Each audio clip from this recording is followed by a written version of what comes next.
Hey everybody, happy Monday. Welcome to another episode of TechStrong TV.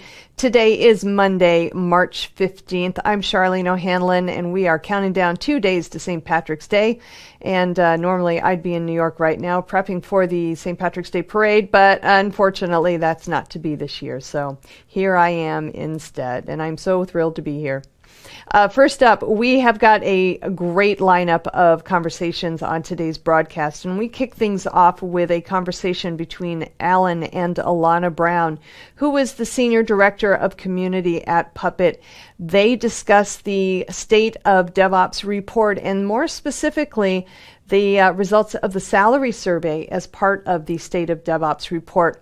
It shows what DevOps professionals are making globally, and it's a fascinating discussion, really, very illuminating, and definitely one worth checking out. After that conversation, Alan speaks with RJ Janendra, who is the GM and VP of Emerging Business at ServiceNow. RJ was just on TechStrong TV last week talking to us about the newly formed Value Stream Management Consortium. ServiceNow is one of the founding members of that, so he was talking with us about their involvement. But now he's talking with us about the new version of their ServiceNow Now platform, which allows businesses to accelerate digital transformation. And indeed, I do believe that I am talking about the ServiceNow Now platform also in my headlines. So you get a double dose of ServiceNow there.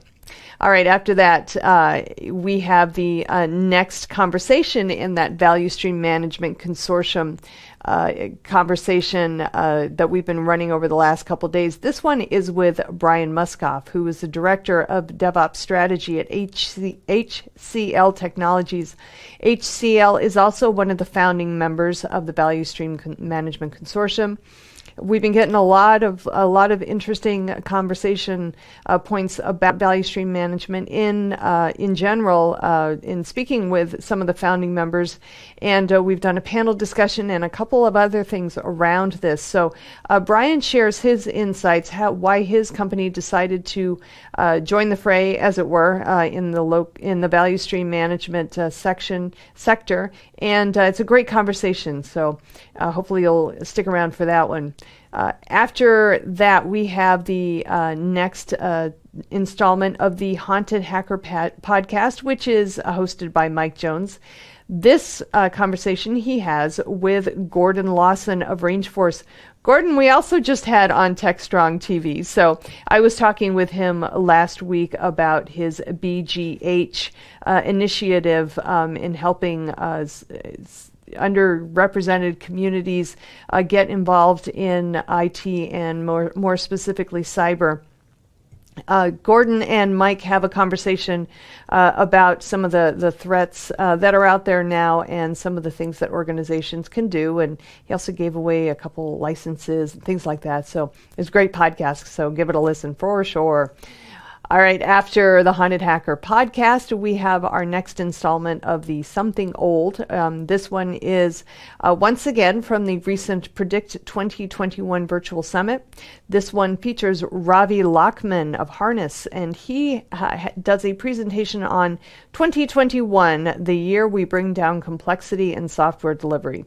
Now, there's a lot to unpack in this conversation, but for the most part, Ravi posits that we can move back to simplicity. We've gotten so mired in so many aspects of software delivery that it really has become a complex endeavor. But if we standardize, we can certainly improve our on the complexity, make things a lot simpler for us. Chasing the shiny penny in ecosystems is an anti-pattern, he says, and a fear of missing out in cloud native can be an addictive proposition, and you definitely should wait if you're really truly not ready on it. So he's got a lot of great tips to share during his presentation, so give that one a listen for sure. All right, after Robbie's presentation, I come back and I've got the news headlines for you. And then I have the next installment in my DevOps Ambassadors Insights panel discussion. Every month I pull together 3 ambassadors from the DevOps Institute, and we talk about a range of topics. Actually, we focus on one topic per month. This month we are focusing on value stream management. It's a very, very hot topic this month. But I speak with Siddharth Parikh, who is the Global DevOps Center of Excellence Lead at NatWest Group, Garima Bajpai, who is the Canada DevOps Community of Practice. She runs that organization, and Steve Pereira, who is the founder of Visible. And as I said, we all get together and discuss all aspects of value stream management. It's really a fascinating conversation because they each have had kind of a different role to play in value stream management. So they come at the topic with different perspectives, and it's really an interesting one worth checking out. After that, I speak with Avi Press, who is the founder and CEO of a company called Scarf, which helps open source developers distribute and financially support their work. Open source, as we know, has become pretty much the de facto way of developing code these days. And there's a lot of complexity around managing that open source code and really kind of understanding where open source code is being used. So this Scarf is a way to help open source developers do that. And hopefully it's also a way to help them own their own package distribution and build better software and be financially supported for the work they create. So it's an interesting take on open source and a conversation worth listening to. After my conversation with Avi, I have the webinars preview for you, and then we have Mitch Ashley's Analyst Corner segment, in which he speaks with Patrick Sullivan, a fine Irishman in his own right. He is the CTO and security strategist at Akamai Technologies. They have an interesting conversation about the state of cybersecurity and so much more. So that is today's lineup for TechStrong TV. I hope that you'll stick around for today's broadcast, and we are going to get things kicked off right after these commercial messages. SecurityBoulevard.com is the leading resource for news, analysis, and education on challenges facing the cybersecurity industry. SecurityBoulevard.com covers all aspects of cybersecurity, including data security, DevSecOps, cloud security, application security, network security, security threats, and more. SecurityBoulevard.com has the largest selection of security content, featuring breaking news, blog posts, podcasts, and more. Visit www.securityboulevard.com to learn more.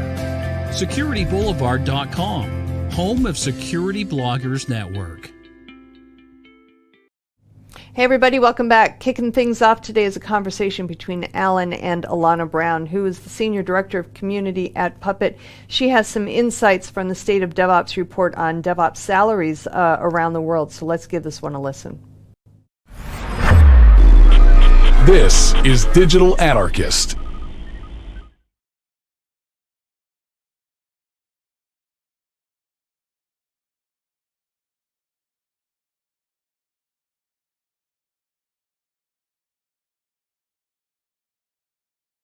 I'm doing well, considering. Yes, it's so good to see you again.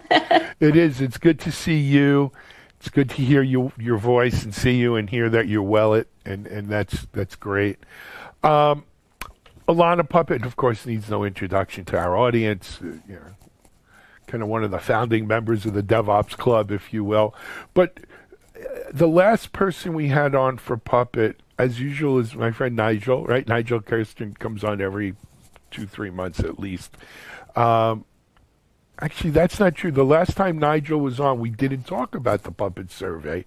We talked about the fact that Puppet was just launching sort of a services. That's right, the new DevOps service. Right, the DevOps service. That was the last time Nigel was on.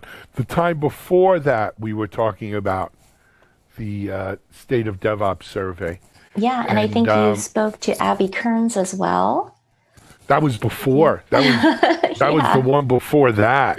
Yes, we try to do a good job, and of course, The Puppet State of DevOps report also won our DevOps Dozen award this I year. know, that was such a great surprise. Yeah. So I don't know who it's going to, but there's trophies out in the mail to you guys as Oh my well now. goodness. Yeah, so be on the lookout. Well, no one's watching this.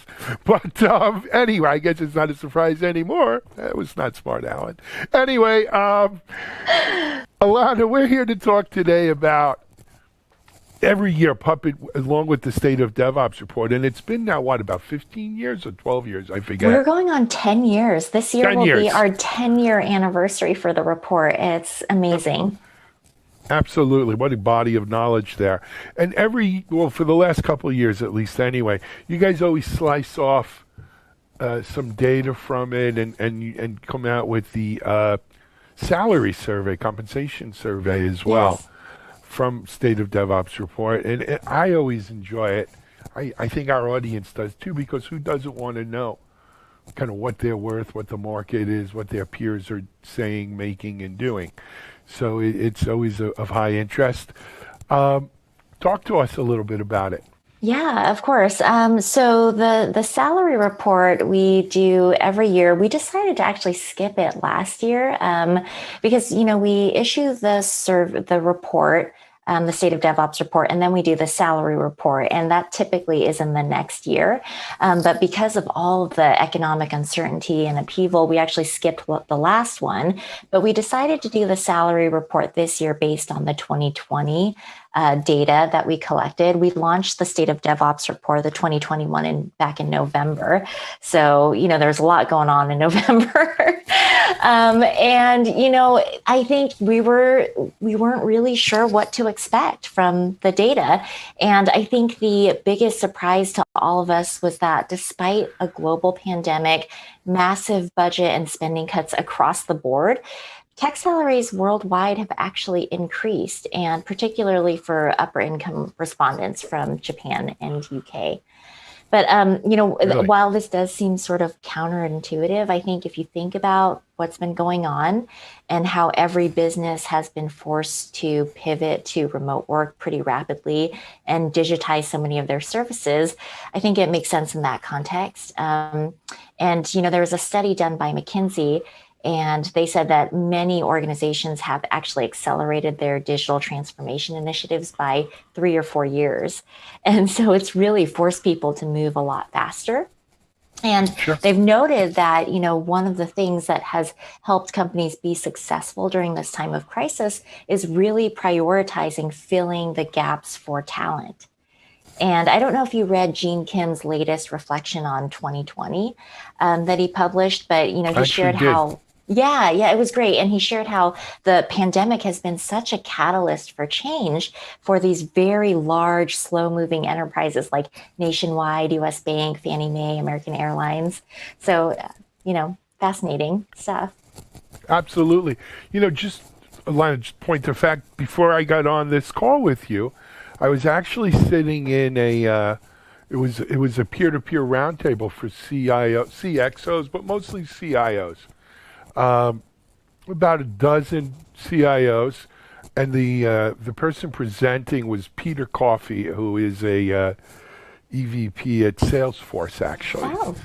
And these CIOs were all from like the Wisconsin area, so real Midwest America, kind of heartland stuff, and so some very, like Gene talks about, horses, right? These weren't tech companies per se. They were, I don't want to give out company names, but more manufacturing, older, some higher ed stuff, some state stuff, but state government, and older, manufacturing companies. And here was the biggest thing for them. All of a sudden, their hiring landscape is global, at least national. Right? Where before they had to hire people who lived in Madison, Wisconsin, or Green Bay, or Milwaukee, Chicago at the outside, right? They're now hiring and competing for talent in Texas and New York and Florida and everywhere in California and everywhere in between. And quite frankly, for someone living in California, the idea of working for a company based in Wisconsin and potentially being able to move there or whatever and live at a fraction of the cost. Made it a very appealing thing, but you didn't have to move there. You could still work remote. And so from their point of view, they're getting talent like they've never had before, Now, whether that will last, on the other side of normal, I don't know. But it was an interesting thing. I wonder, is there anything in the survey around that, like geography-wise or remote work-wise? No, but I can tell you that I have done a ton of research into remote work, and the remote workforce is here to stay. Most organizations, I think 74% of CFOs said that they plan to employ a remote workforce even after the pandemic is over. So there's no doubt in my mind that this has significantly expanded the talent pool, because now you can hire all over the world, and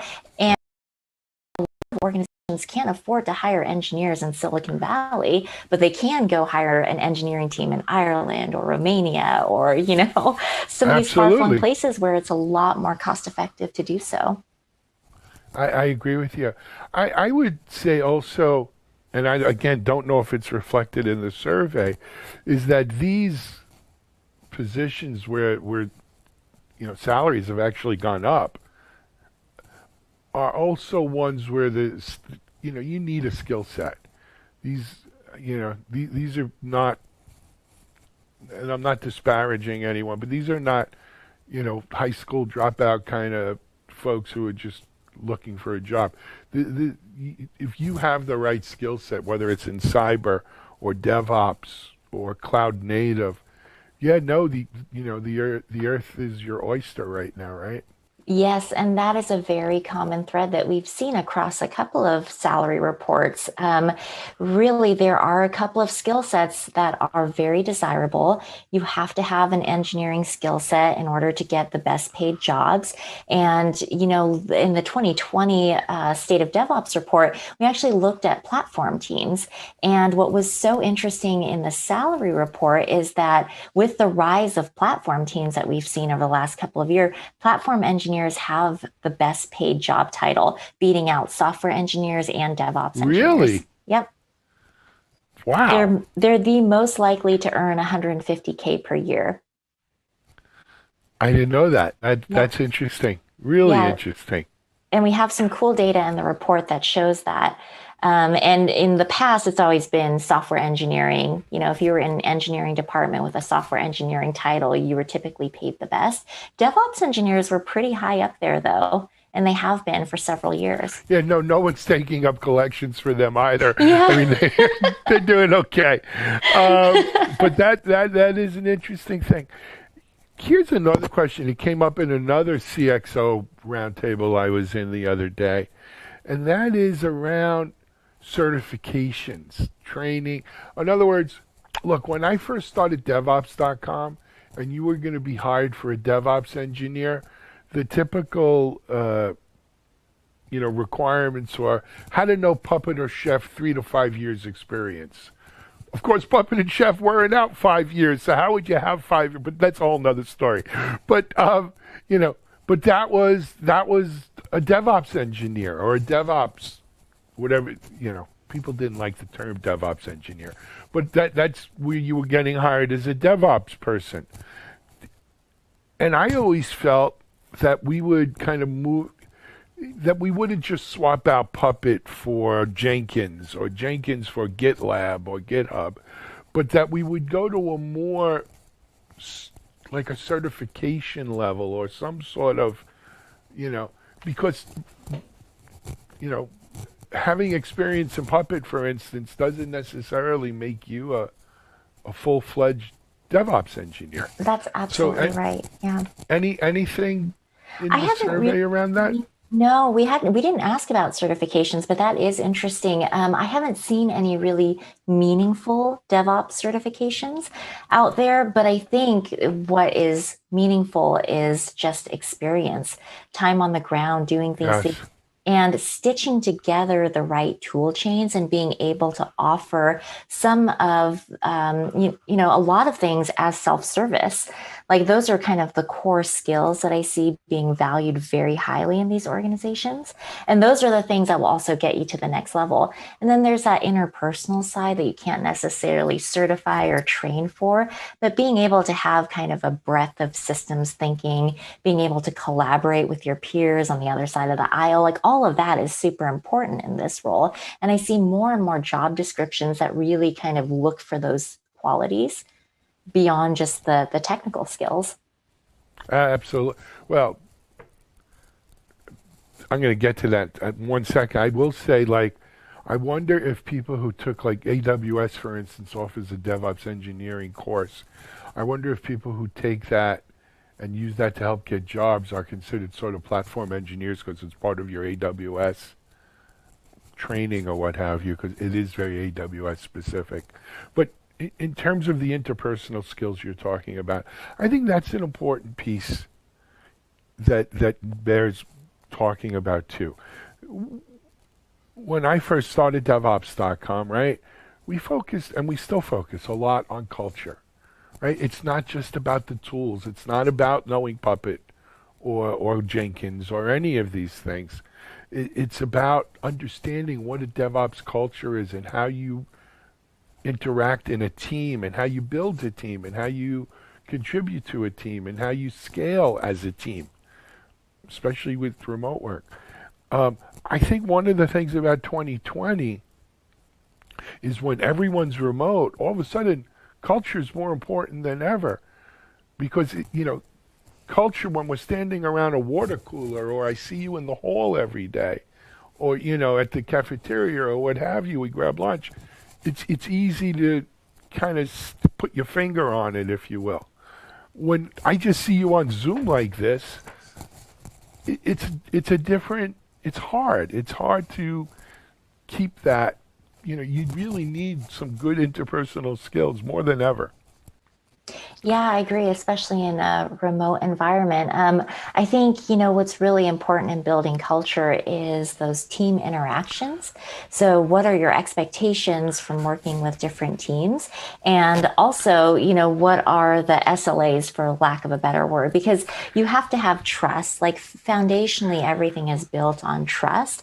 And high performance and high performing teams need to have trust with each other that they're going to get the job done in when they say they're going to get it done. So I do agree that is super important.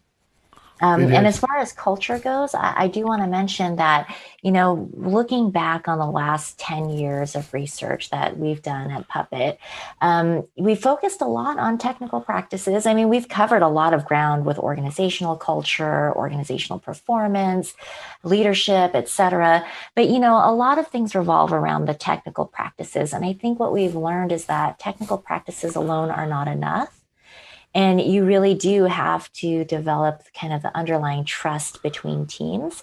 And the way you do that is it's hard. It's hard to articulate what culture really is and how you build culture. And so that is what we're looking at in the new upcoming survey for 2021. Really? Oh, so we already got a tease for next year. Yeah. Very cool. Before we go into next year, though, and everything, I felt like we went down a path here. Tell us some of the other kind of highlights of the survey this year. Yeah, this was an interesting finding, but probably not a super huge surprise to anyone. But we found that the most dramatic rises in salaries for both engineers and practitioners were in the life sciences, pharmaceuticals, and healthcare industries, who for the first time, they're earning more than their counterparts in retail, tech, and financial services. So lots of demand, obviously. In those fields, and so we're seeing increased wages as a result. I don't think anyone would be surprised, right? I mean, with everything. I mean, look, it worked. We have vaccines out there, so more power to them. Yeah. But the whole idea of health, frontline health workers need to get paid more too, but that's a whole nother story. Yeah. What else do you got? Well, I also want to mention we are releasing the report on Monday, March 8th, and that is International Women's Day. And so, we always look at gender for the salary reports. And despite, so much effort across the industry, men still earn more than, more of the top salaries than women. And even though there are more women now earning the mid-range salaries than men still earn more of the top range salaries than women. So we thought that was interesting, and we hope that, we get to parity sooner rather than later. Absolutely.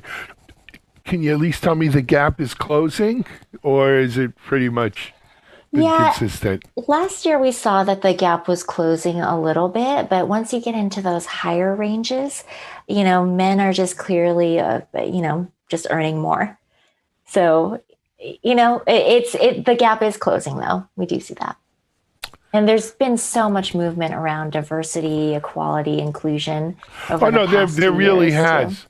But you know what? At some level, Alana, it's show me the money. Mm-hmm. Yeah, absolutely. And so we need, as a industry, to recognize that. And some, talk is cheap. Putting a lot of women on your panel, or diverse community people at your conference, or hiring them is one thing, but putting them in the exec room and paying them what their male counterparts get, I think that's the real kind of proof in the pudding. And Well, look, it's something I'm a white older man. Who am I to say anything? But it's just kind of where I see it, right? Yeah, we all need allies, right? So, but I do see positive movements there. We will continue to track gender salaries and see how that goes. But, positive overall. And, there are a lot of findings in the report. I don't want to bore you to death with all of the different I find data it fascinating. But if you have anything else, we're almost out of time anyway, but why don't you share anything else you have? Those are really the main ones. I kind of wanted to keep it concise for you and your audience, and just know that there is a ton in the report to look at. We dive into salaries by company revenue, by titles, managers versus practitioners, different regions. So there's something for everyone in the report. So this begs the question then, where can we get the report? Yes, you can get it on Monday, March 8th, and you can download it from Puppet's site, puppet.com. Excellent. It'll be on the front page, like links to it or whatever. Yep. Fantastic. Alana, it's so good to see you. I hope the next time I see you, it's in person, but who knows when that'll be. But I hope to see you in person at some point soon. And until then, we'll just keep talking like this. Good luck. Thank you. What? When did they launch for next year's report? When do you launch the survey? We're planning on launching the survey at the end of March. So we're working really hard to get it out. So come back around then, and we'll do the announcement on here and see if we can't get some folks to go do it. I would love to do that. Thank you. It was such a pleasure, as always, Alan. Always, Alana. All righty. Alana Brown, community organizer. But here from Puppet, go check out this year's version of the Puppet Salary Survey. Great stuff there. This is Alan Schimmel for us here at Media Ops on TechStrong TV. We'll be right back with our next guest.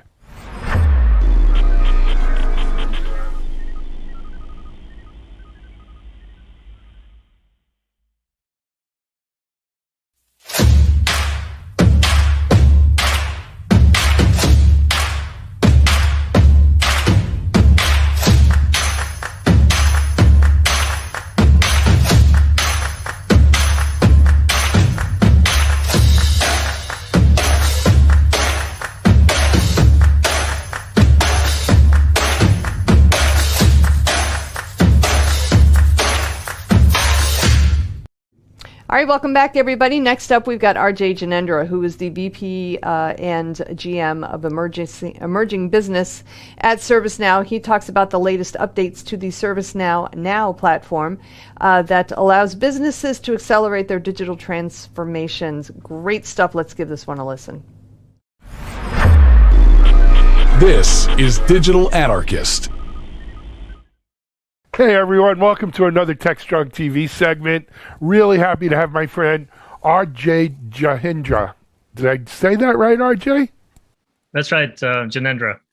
Janendra, all right. From ServiceNow. RJ, you're the general manager of the DevOps, and you can tell your title. Yep. So I've been here for about 2.5 years, ITBM and DevOps general manager. Absolutely. That's why I always like you to say your title better. But RJ, we're here to talk about some recent news out of ServiceNow, release time, and new features and so forth.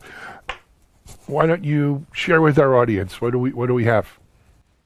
So we just released our Quebec release for the Now platform, and really excited by a couple of capabilities that we have on the ITBM side as well as with DevOps. Okay. Tell us. All right. So on the ITBM side, the thing that we're releasing is a new road mapping capability. And so, one of the things that we see with IT is the role of IT, with digital transformation, the role of IT is expanding and growing.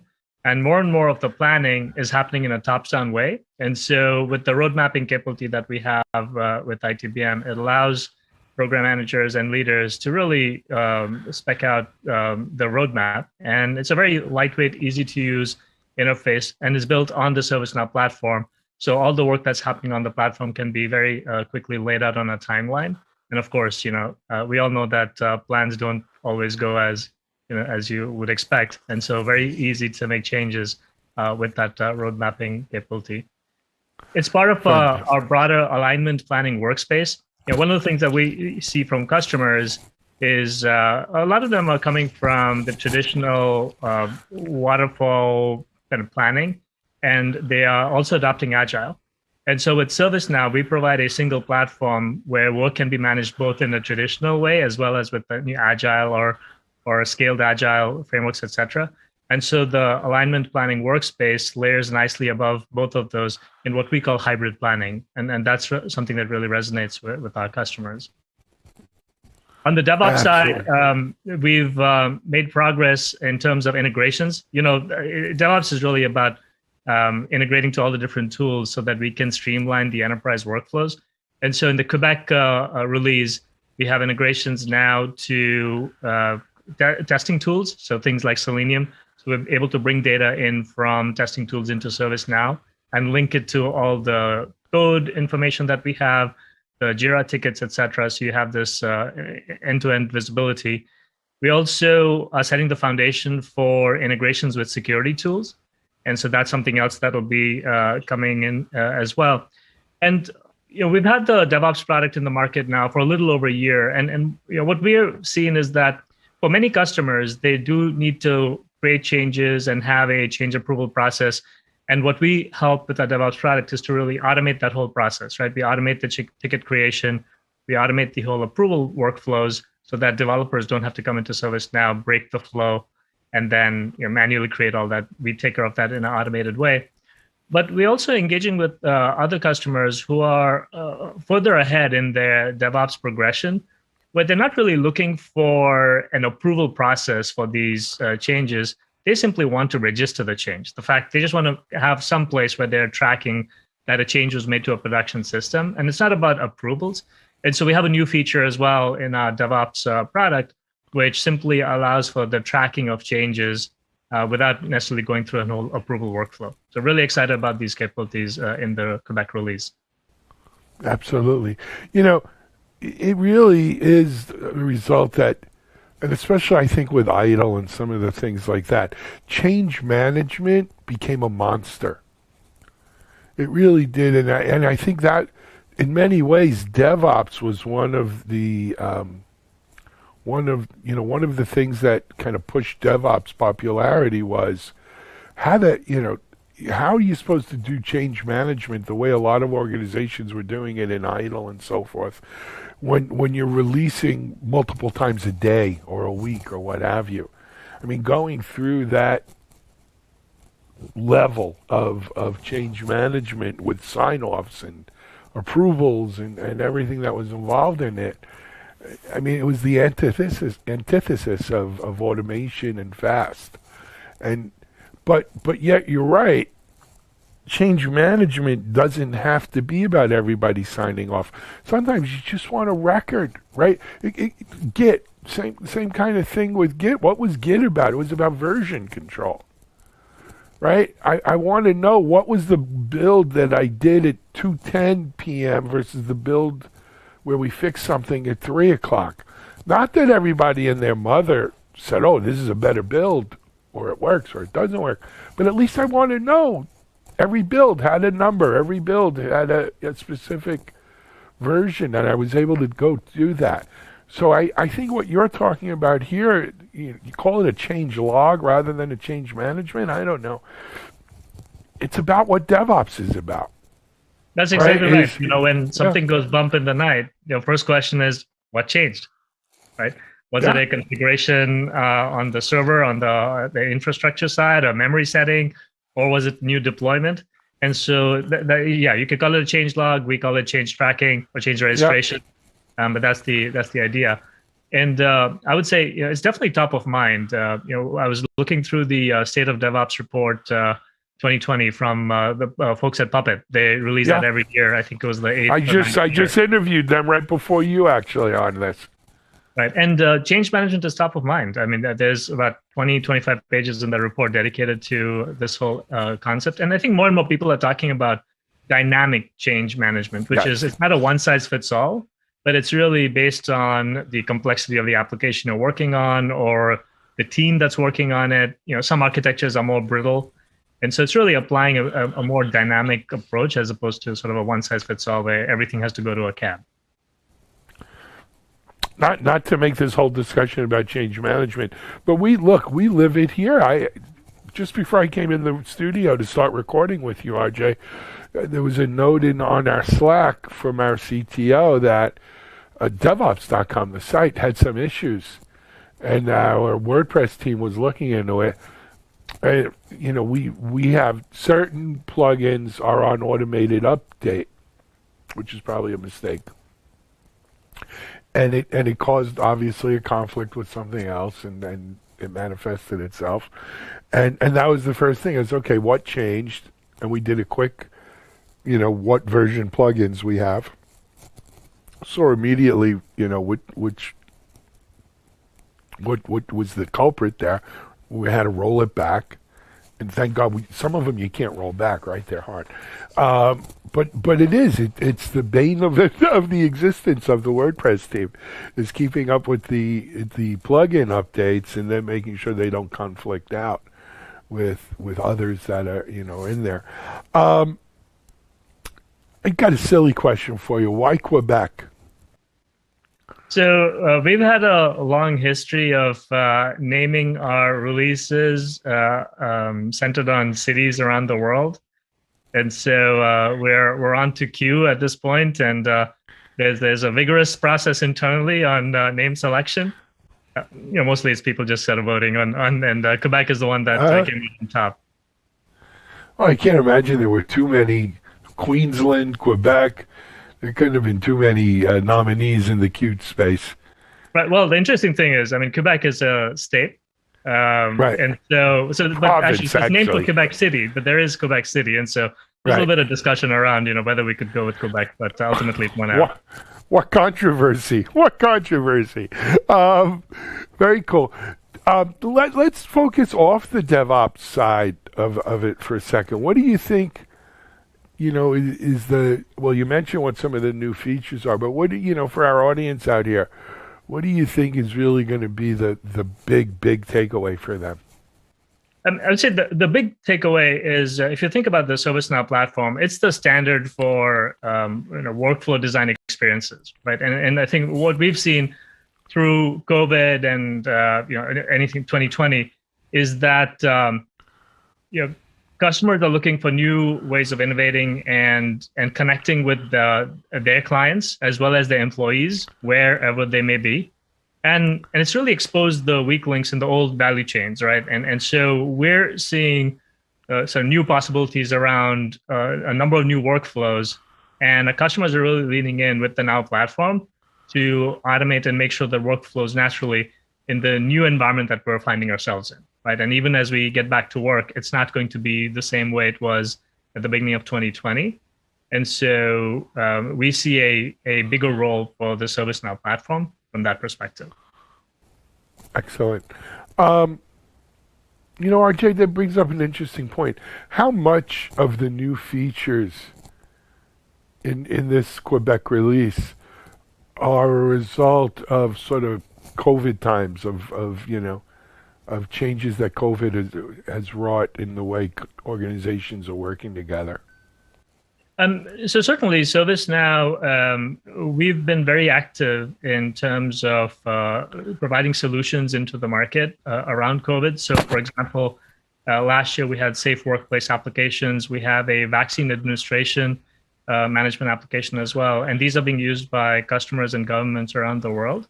And so those have definitely fed in. But on Quebec, there's innovations across the entire breadth of the platform.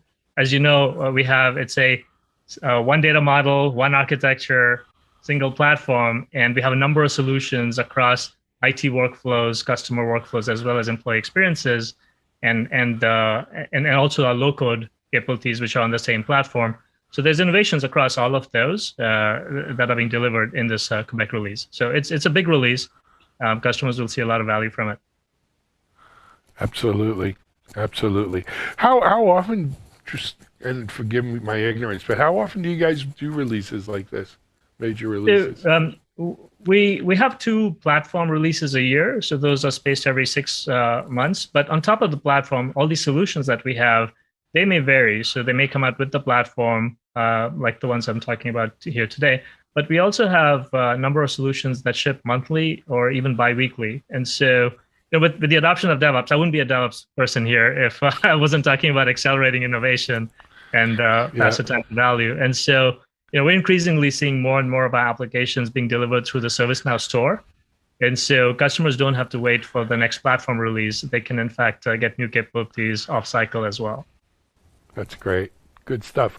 For people who are ServiceNow customers maybe and want to upgrade to Quebec, or potential people who want to find out more about it, where's the best place for them to go, RJ? They can just simply go to the website and get information there, or reach out through their account teams, and they'll be happy to provide the information too. Absolutely. Very cool. Well, RJ, I don't know, maybe we just had you on last week, of course, around the Value Stream Management Consortium. Now this week with the release of Quebec, what do you have for us next week? I have to get back into the lab and do some product building, and then I'll be back again. Well, let's get busy and have you back on soon, man, okay?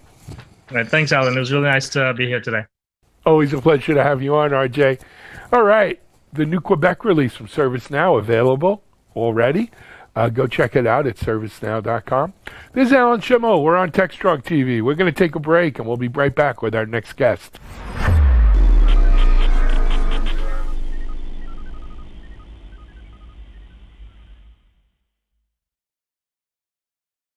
ContainerJournal.com is the leading online destination for centralized computing-related content. ContainerJournal.com covers all aspects of software containers, from container management, data management for containers, container security, networking for containers, to the entire container ecosystem, Kubernetes, microservices, serverless, and more.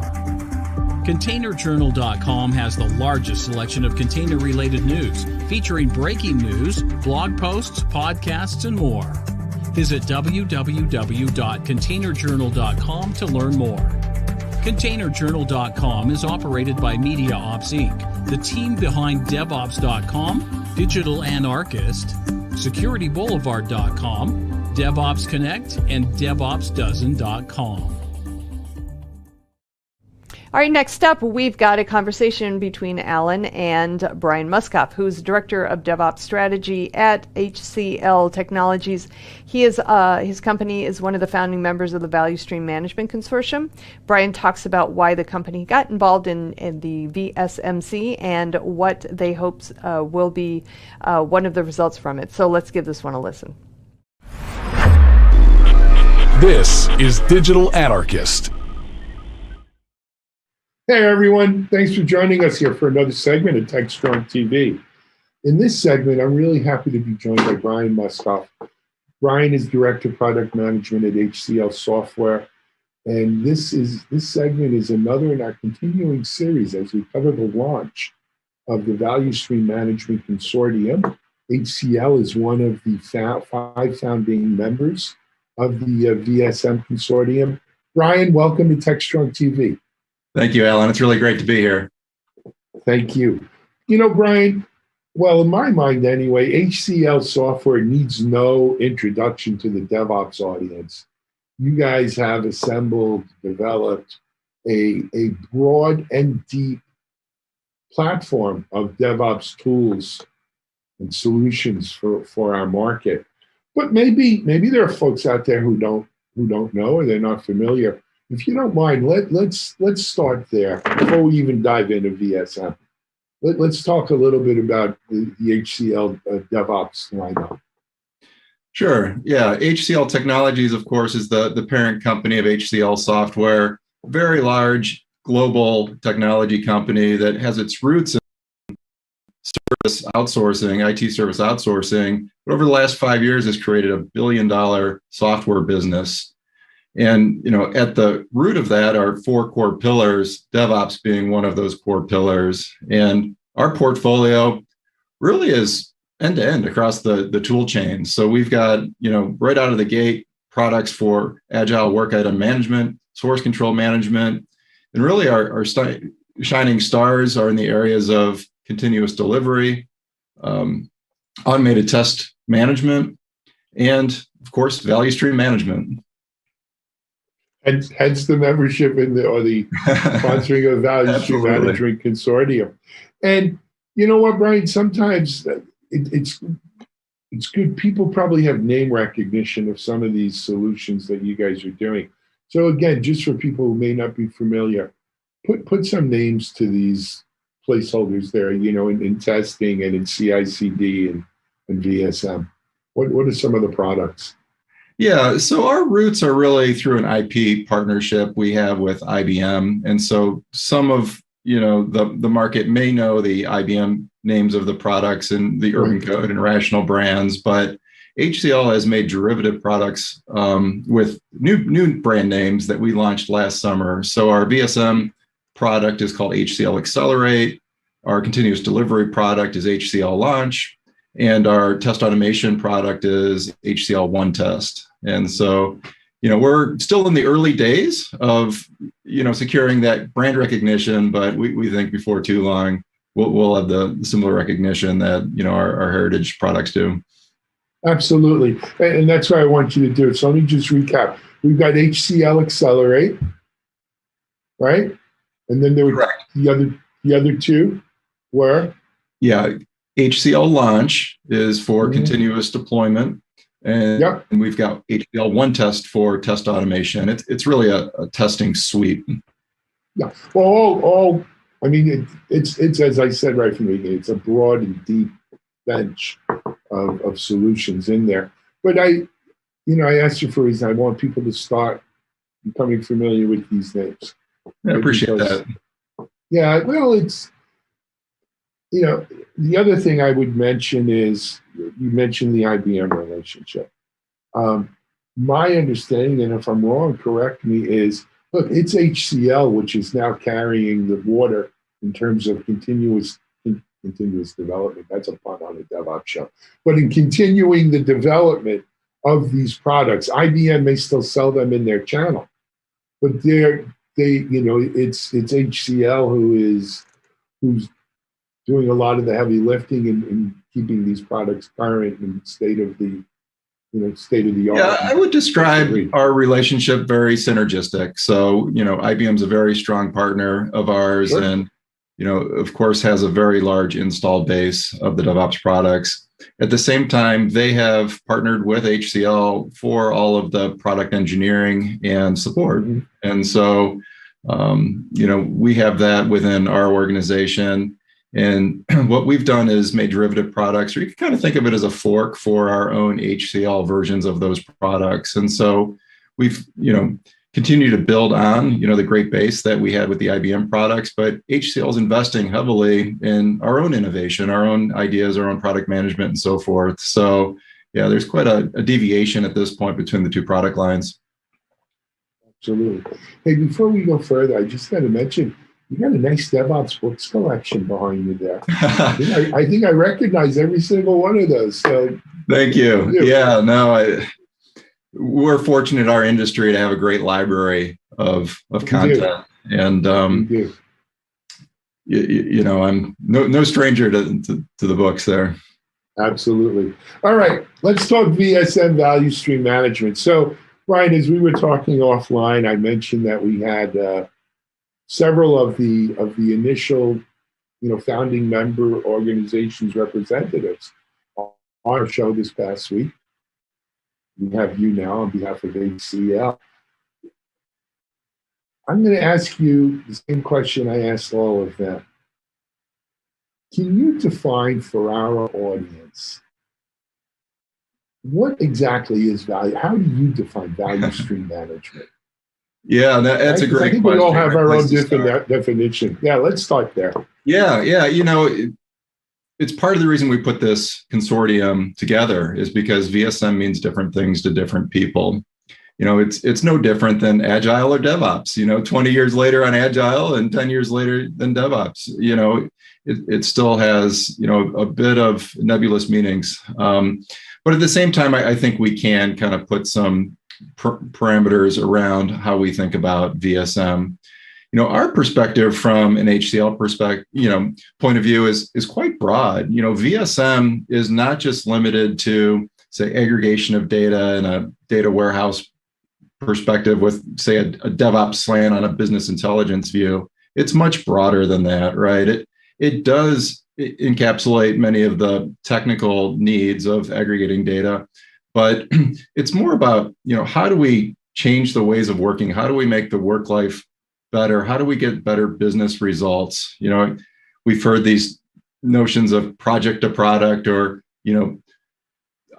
output to outcomes. That's all part of this, right? How do we get the business results that were intended at the beginning of the cycle, at the end of the cycle? And so from our point of view, we've scoped VSM to include really 4 core capabilities.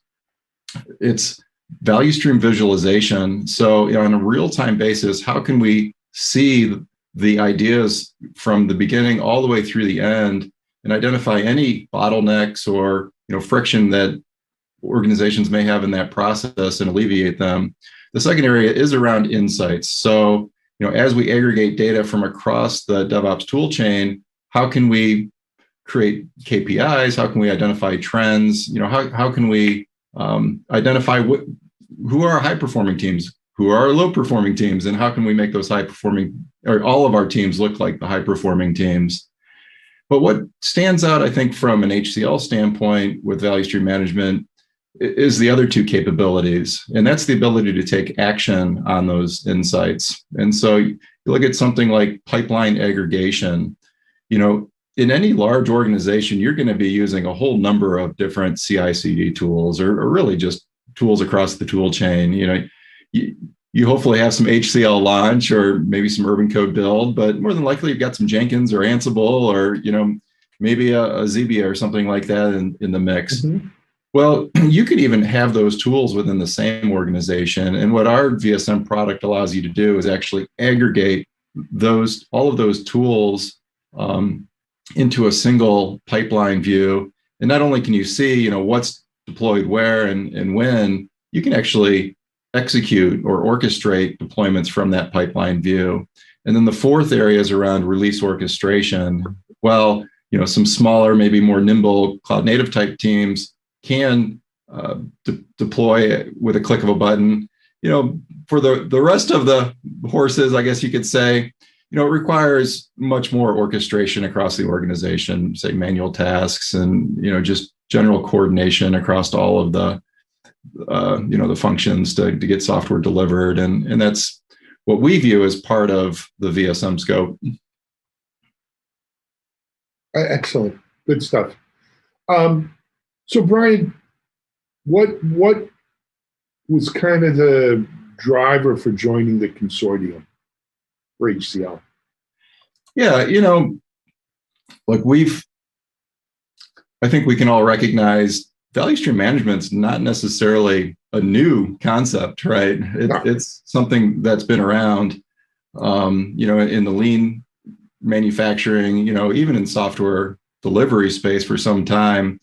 But, what's different now, I think, is we've solved many of what I would describe as day one problems. You've got to have, your fundamentals around CI/CD and test automation. If you don't have those, you probably should be looking at, ensuring that you've got that automation in place. But many of the customers we're working with, the leaders in the space, they're looking to see what's next. What's day two? And from our perspective, that is value stream management. How do you do DevOps better? How do you take DevOps to the next level?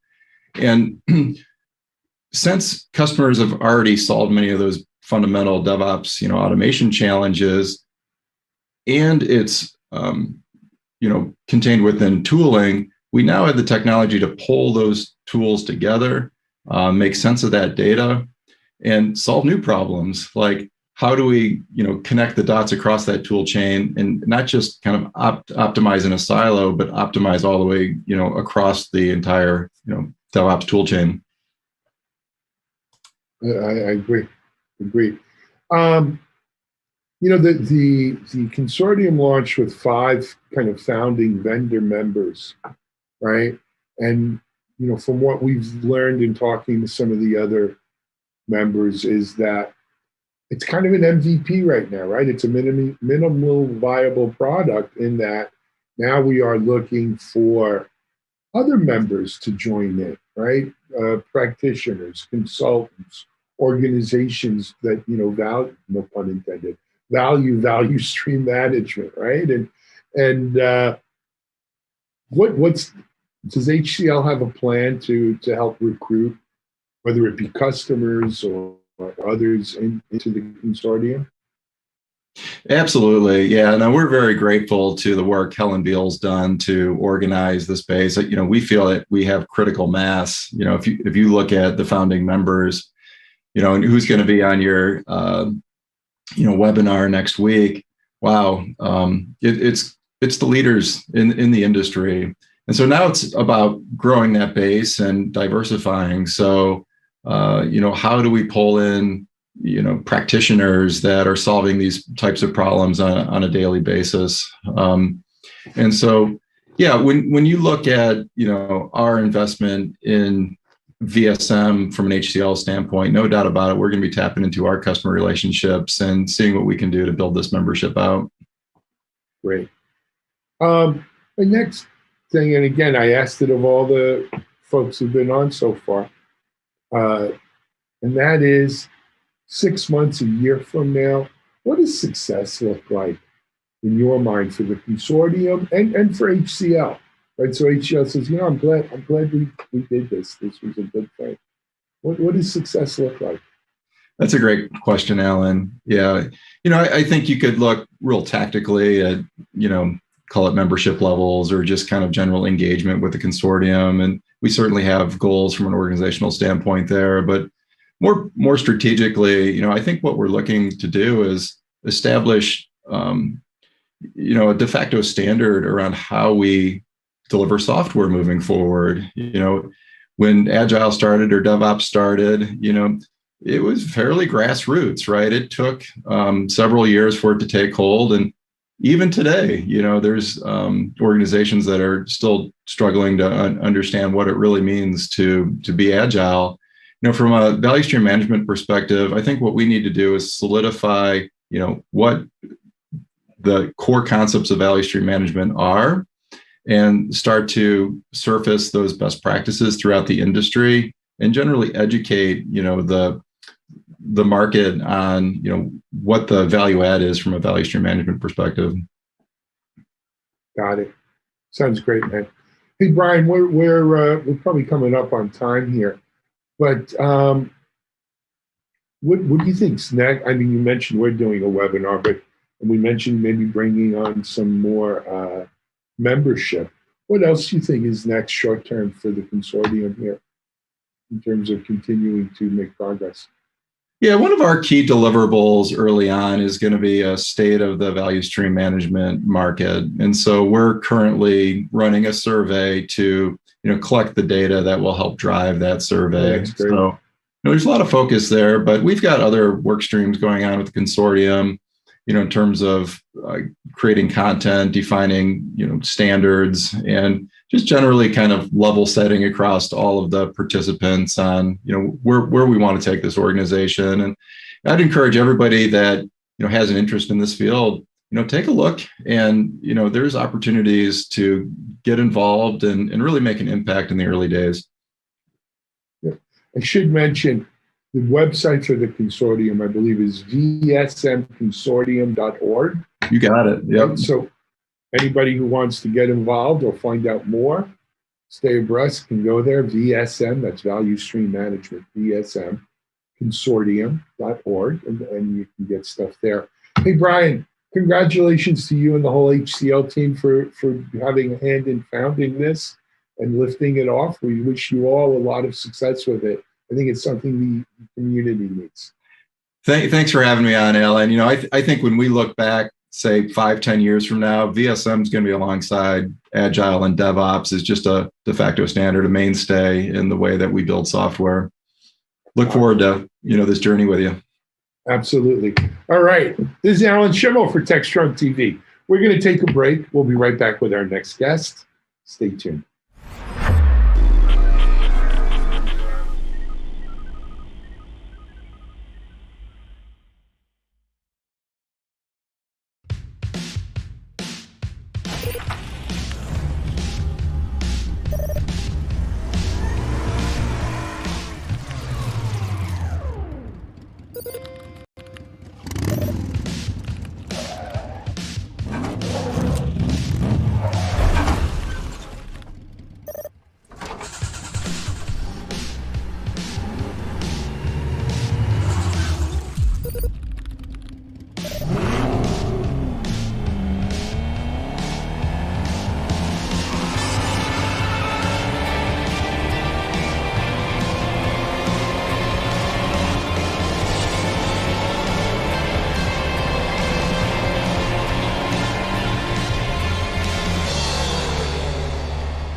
Welcome back. Next up, we've got the Haunted Hacker podcast. This is part one of a two-part series in which Mike Jones speaks with Gordon Lawson of Rangeforce. Great conversation, lots of fascinating information in today's podcast. So let's give it a listen.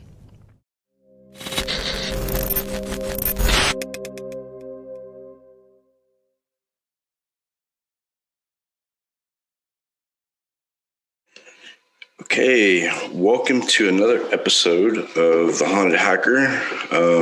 Tonight we have Gordon Lawson, who's going to visit us talking about Rangeforce and Cyber Fortress. Before we get started, a little bit of housekeeping. This week's been a busy week. I had 3 talks, including Cybersecurity 2021. I guess it was yesterday. Yeah, yesterday. So didn't have time to put together a new exploit, but I'm working on one with Alexa using Nmap and building in exploit modules to remote voice hacker network. So hopefully that will pan out pretty well. As far as the news goes, not a whole lot going in the news. They found 3 more variants of malware that was used in SolarWinds, which I thought was pretty interesting. I think we'll see a lot more of that probably variations of the malware trying to get back into the front door. So with that being said, let's go ahead and get this one started. Trami, are you on video or just audio? Can you guys hear me on audio? Perfect. Yep. You can hear me? Yep. Okay. And Gordon, how are you tonight? Great. Thanks, Mike. Appreciate you hosting me. How's it going, Awesome. Gordon? Hey, Charlie, how are you? Pretty good. I'm so excited for tonight. Well, thank you. Appreciate the opportunity. So before we get started, Gordon and I had a conversation, I guess it was almost a year ago or close to a year ago. I was actually in a hospital in Europe, and we were talking about kicking off a esports kind of thing for CTF players. And we talked about Rangeforce being involved and some other people. That may resurface here shortly. Sorry about that, Gordon. I actually transplanted back to the U.S. after that hospital stay. And that's where I'm at now. No worries. Yeah. So why don't you introduce yourself? I'm glad everything's better, hopefully. Yeah. I really appreciate it. It was a long 2 months in Princess Alexandria Hospital in London. Pretty intense. So why don't you introduce yourself and give us kind of your background and your history and a little bit about Rangeforce. Yeah, absolutely. No. Well, thanks again. Pleasure to meet all of you guys. So Gordon Lawson, I'm the president and CRO here at Rangeforce. I'm based in the DC area. I started my career as a naval officer. I did maybe kind of an untraditional approach. I'm sure there's probably some military folks on today or have some background there, but I was not a cyber officer. So I was on a destroyer for 3 years. I did military acquisition. I did work with the Marine Corps with special operations. I actually did a lot of like physical security work, kind of post 9/11. And I was about 10 years ago, I was on a flight with one of the co-founders of PhishMe, now Cofense. You guys may know that technology where they send simulated phishing attacks. Mm-hmm. I was on a flight with this gentleman and he said, "Hey, have you ever thought about getting into cyber?" And I was like, "Wow, well, I know about it. Obviously, I've been exposed. I've been exposed to it, but didn't really know as much about it." So, I just want to warn the audience. I'm not a all do. And, here at Rangeforce, as I joined this company in 2019, what became really, really clear was that there's a huge cybersecurity skills gap, which I think we all know about. But the other piece is that I think it's hard to get access to hands-on content, or it's certainly getting easier, but I think it's hard to get access to really good content, and especially like blue team focused curriculum. Also, when you think about certifications and all those things, access to great hands-on learning to help folks, whether you want to get into the field, we want to help folks get into the field, and there's easy ways to do that, very cost-effective ways to do it. Or if you're already in a seat somewhere, we want to help you take your career to the next level. And I think that's one of the cool things about Rangeforce is we just have content across that spectrum that can help folks really take it up a notch. That's awesome. I can totally relate, Gordon, because like you, I'm also not a hacker. I'm more on the business side of cybersecurity, so I can absolutely relate. Mike here is an excellent hacker, so he definitely knows all the technical know-hows. But yeah, I think that's amazing. Yeah, no, it's awesome. It's awesome. And I think the really cool thing that I think about in this field is that we can work with so many different groups and you can get exposure to a field that really does have lifetime employment. I mean, yeah, the threats aren't going away. Yeah. So like how many years would you say you've been on the business side of cyber when you joined Rangeforce or a little bit prior? Yeah, it would be like around almost 10 years now. Yeah. 10 years now. Okay. So you're a seasoned cybersecurity. You've been in the field for about a decade now. Yeah. Yeah. We actually have a lot in common, Gordon. I was actually born in DC and I served on the East Coast at the Joint Force Intelligence Command. Oh, nice. So I did signal intelligence back in the day, post 9/11. So there's a little bit of overlap there. That's why I was so interested in the model that you guys had at Rangeforce, because it seemed more military structured, more, I guess, together when it comes to a cyber range. So tell me about the formation of the Battle Fortress and Rangeforce and all the above. I'm excited to hear about the actual platform itself. I've been sitting on this for almost a year, watching Rangeforce and kind of get an idea. But for the people, just a little bit of insight as to the audience we have. We have people who have never been in IT security. We've had people on the air listening to us that are anywhere from 11 to 60 years old. So for those who know nothing about what a cyber range is or Rangeforce, why don't you give them like a brief overview of what that looks like and what it entails and what it takes to build something of that magnitude? Yeah, no, that's a great, I think, way to start. So, and I think it kind of goes back to our founding team helped build out the NATO cyber range. Wow. There's a big NATO cyber range in Estonia. There's large exercises that are done every year. And we still have over 40 engineers in Estonia now. You guys can imagine their geographic location is quite close to a well-known nation state. And for that reason, they've had to have very sophisticated cyber know-how within the country. But traditionally, cyber ranges have been, millions of dollars of on-prem equipment.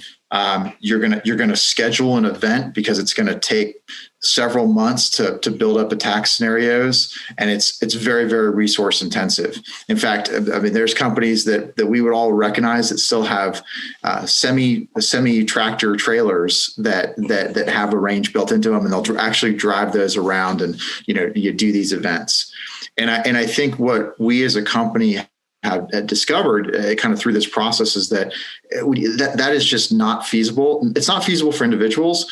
It's frankly not feasible for many of even the Fortune 500 to do that. It's just not cost effective. It takes too long. As with everything else, we need a cloud-based solution.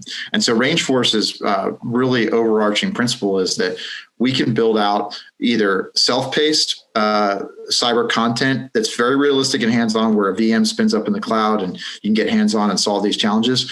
We can do that. And then we can also do a full-on cloud-based cyber range event, red and blue team event with realistic tools. We'll mimic the tools of your environment. We'll do the attack scenarios as well. And so the idea is it's kind of like, hey, you can do Netflix, the self-paced piece. We're going to give you prescriptive learning, really clear content. And then you're going to go to the IMAX where you're going to get the full-on experience as a team. And I think that's kind of the best way to think about it is this is just a really cool, easy way to train, especially in this world. It can all be done virtually. Yeah, that's really cool.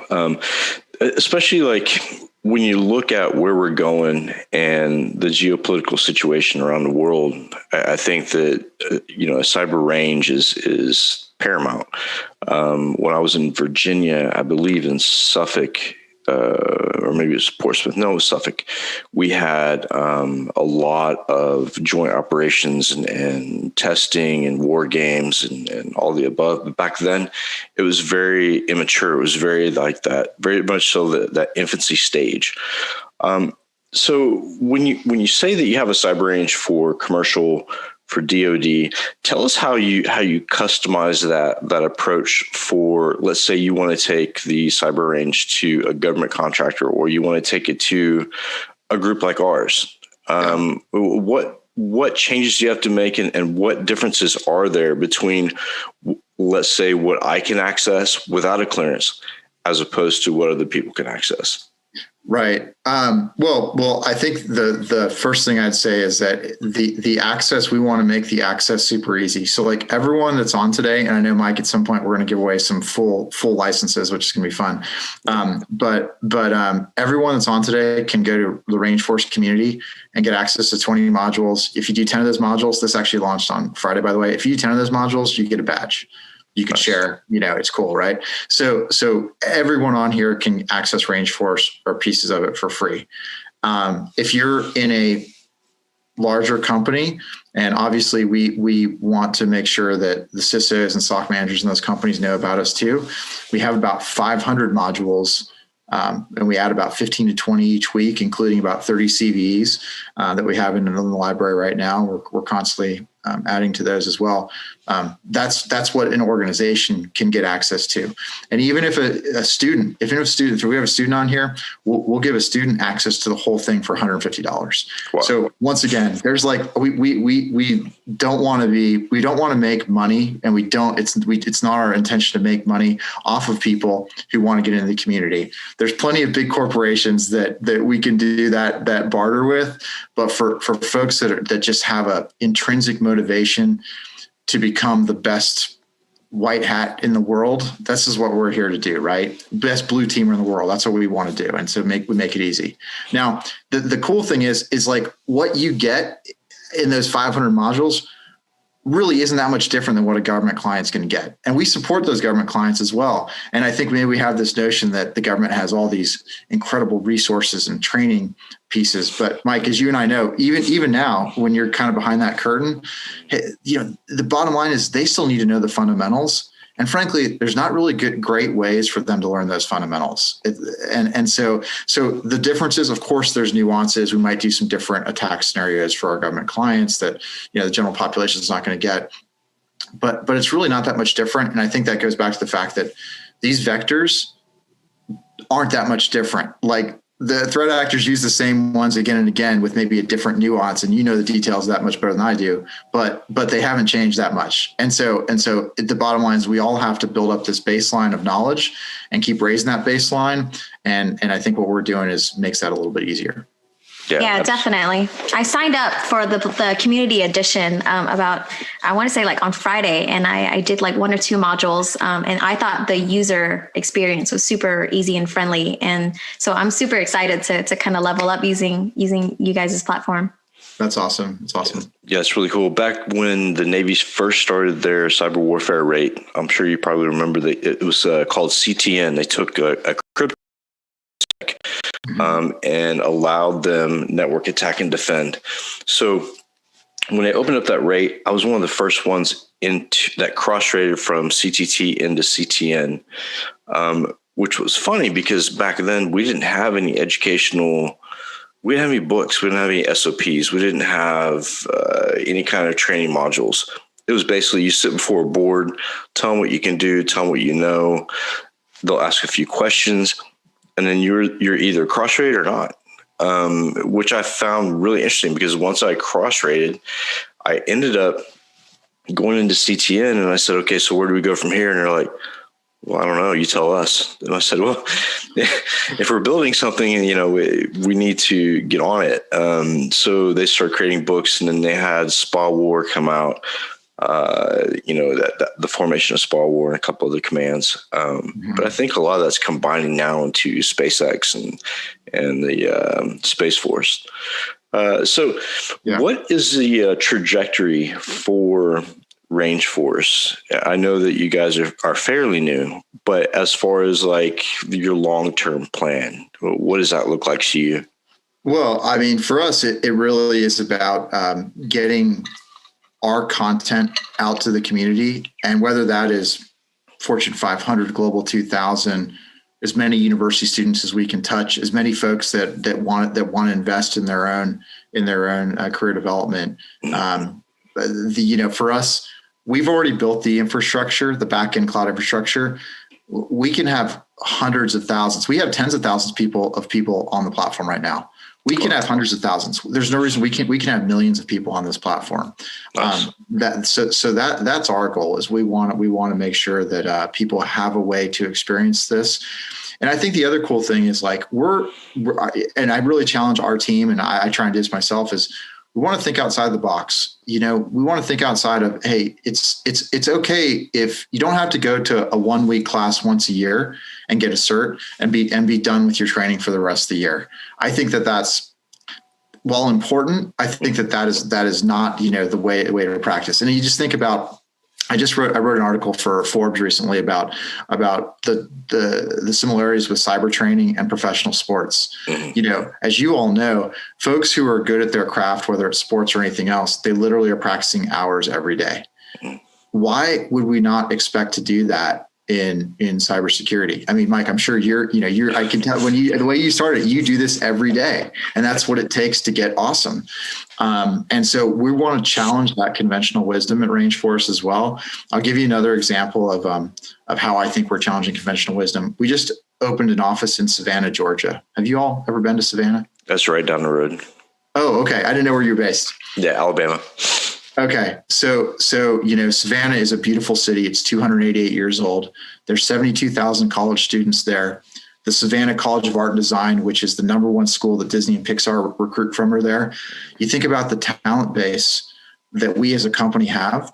Now, we have an office in Virginia, and we'll still have an office in Virginia, but we're challenging that conventional wisdom about where we kind of build out our locations, because we want people who who have a different perspective.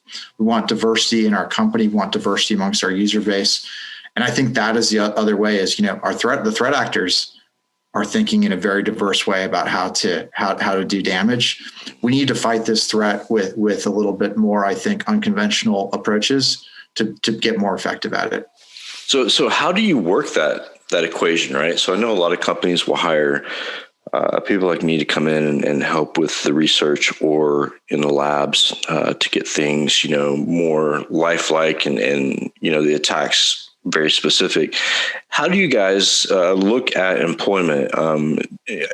Being part of, I'm sure you have DoD contracts. I'm sure with that, there are some clearances passed back and forth or some ownership of clearances.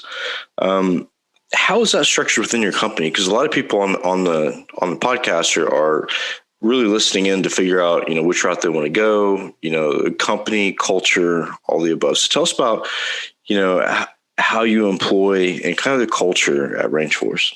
Yeah, well, I think the first thing is it's truly a global culture. We have some of our research team and sales team in Northern Ireland, for example. Nice. So, Queen's University is one of the premier cybersecurity programs in the world. Mm-hmm. Most folks don't even know about that. And I just think that that's so cool. And we have some amazing people there. As I mentioned, we have a large staff, and our founders are in Estonia. Once again, thinking differently about how to solve the problem. And then we have almost 50 people in the US, all throughout the US. And so right now at Rangeforce, we have UX positions open. We have research positions open. We have product engineering positions open. We want folks who understand this threat landscape and can help us translate that threat landscape into the most actionable and user-friendly content in the world. And I think, for us, the bar is continually getting higher. Like, this is an evolving threat. So it's an evolving platform for us as well.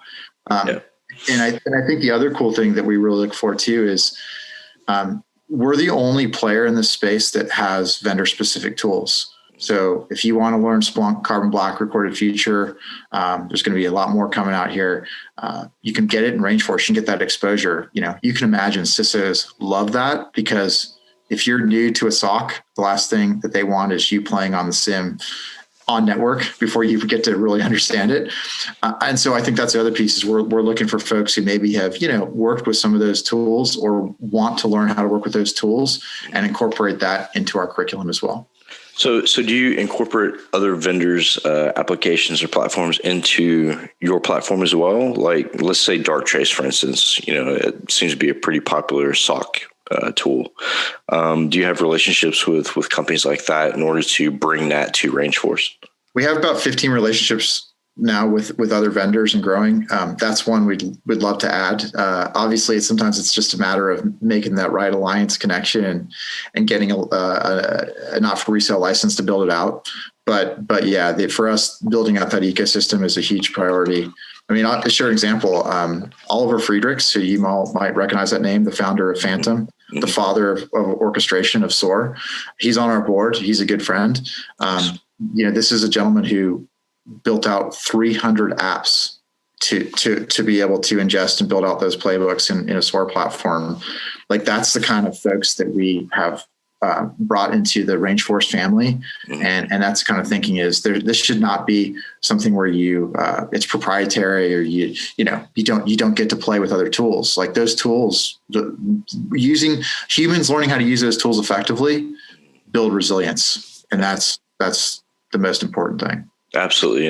And not hiding the AI or the ML that is or isn't there, I think is important. Mm-hmm. And as far as Darktrace goes, I could probably make some connections for you. I've spent a lot of time talking to Darktrace, and I had their platform in one of my SOCs, and was working with them on how to present some of the data that I was seeing, some of the advanced search data that should have been first and foremost on the GUI. I'm not one for the GUI. They spent a lot of money on that GUI, and it's really pretty. Mm-hmm. But really, the core of that appliance for that company is in the advanced search and all the data that it collects. It's a mad amount of data. So with that being said, I know that a lot of people here are students. I know we have one professor for sure, Chi, who's from Westminster University in London, who's on right now, which I'm sure he could, would love to see Rangeforce and maybe possibly get a demo and go from there. But I'll help you make some of those connections post podcast, and we can expand. One of the things that I wanted to mention, one of the reasons why we brought you on here is the fact that not only is a company really interesting, but our community is based on the idea of knowledge and information should be free.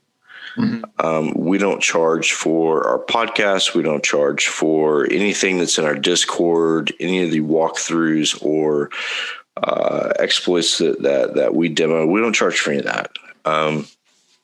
And we live strictly off of donations here, which is really cool. And that's kind of the way we wanted it. We wanted to run kind of a corporate sponsorship or, some way that we could keep things open and free and creative while giving back to the community.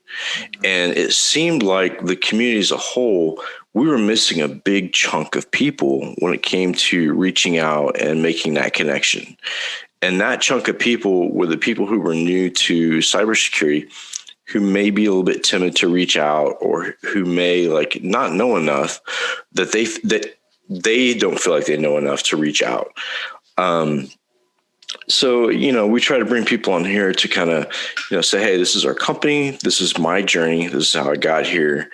And this is the knowledge that we use within the company so we can pass it on to our viewers.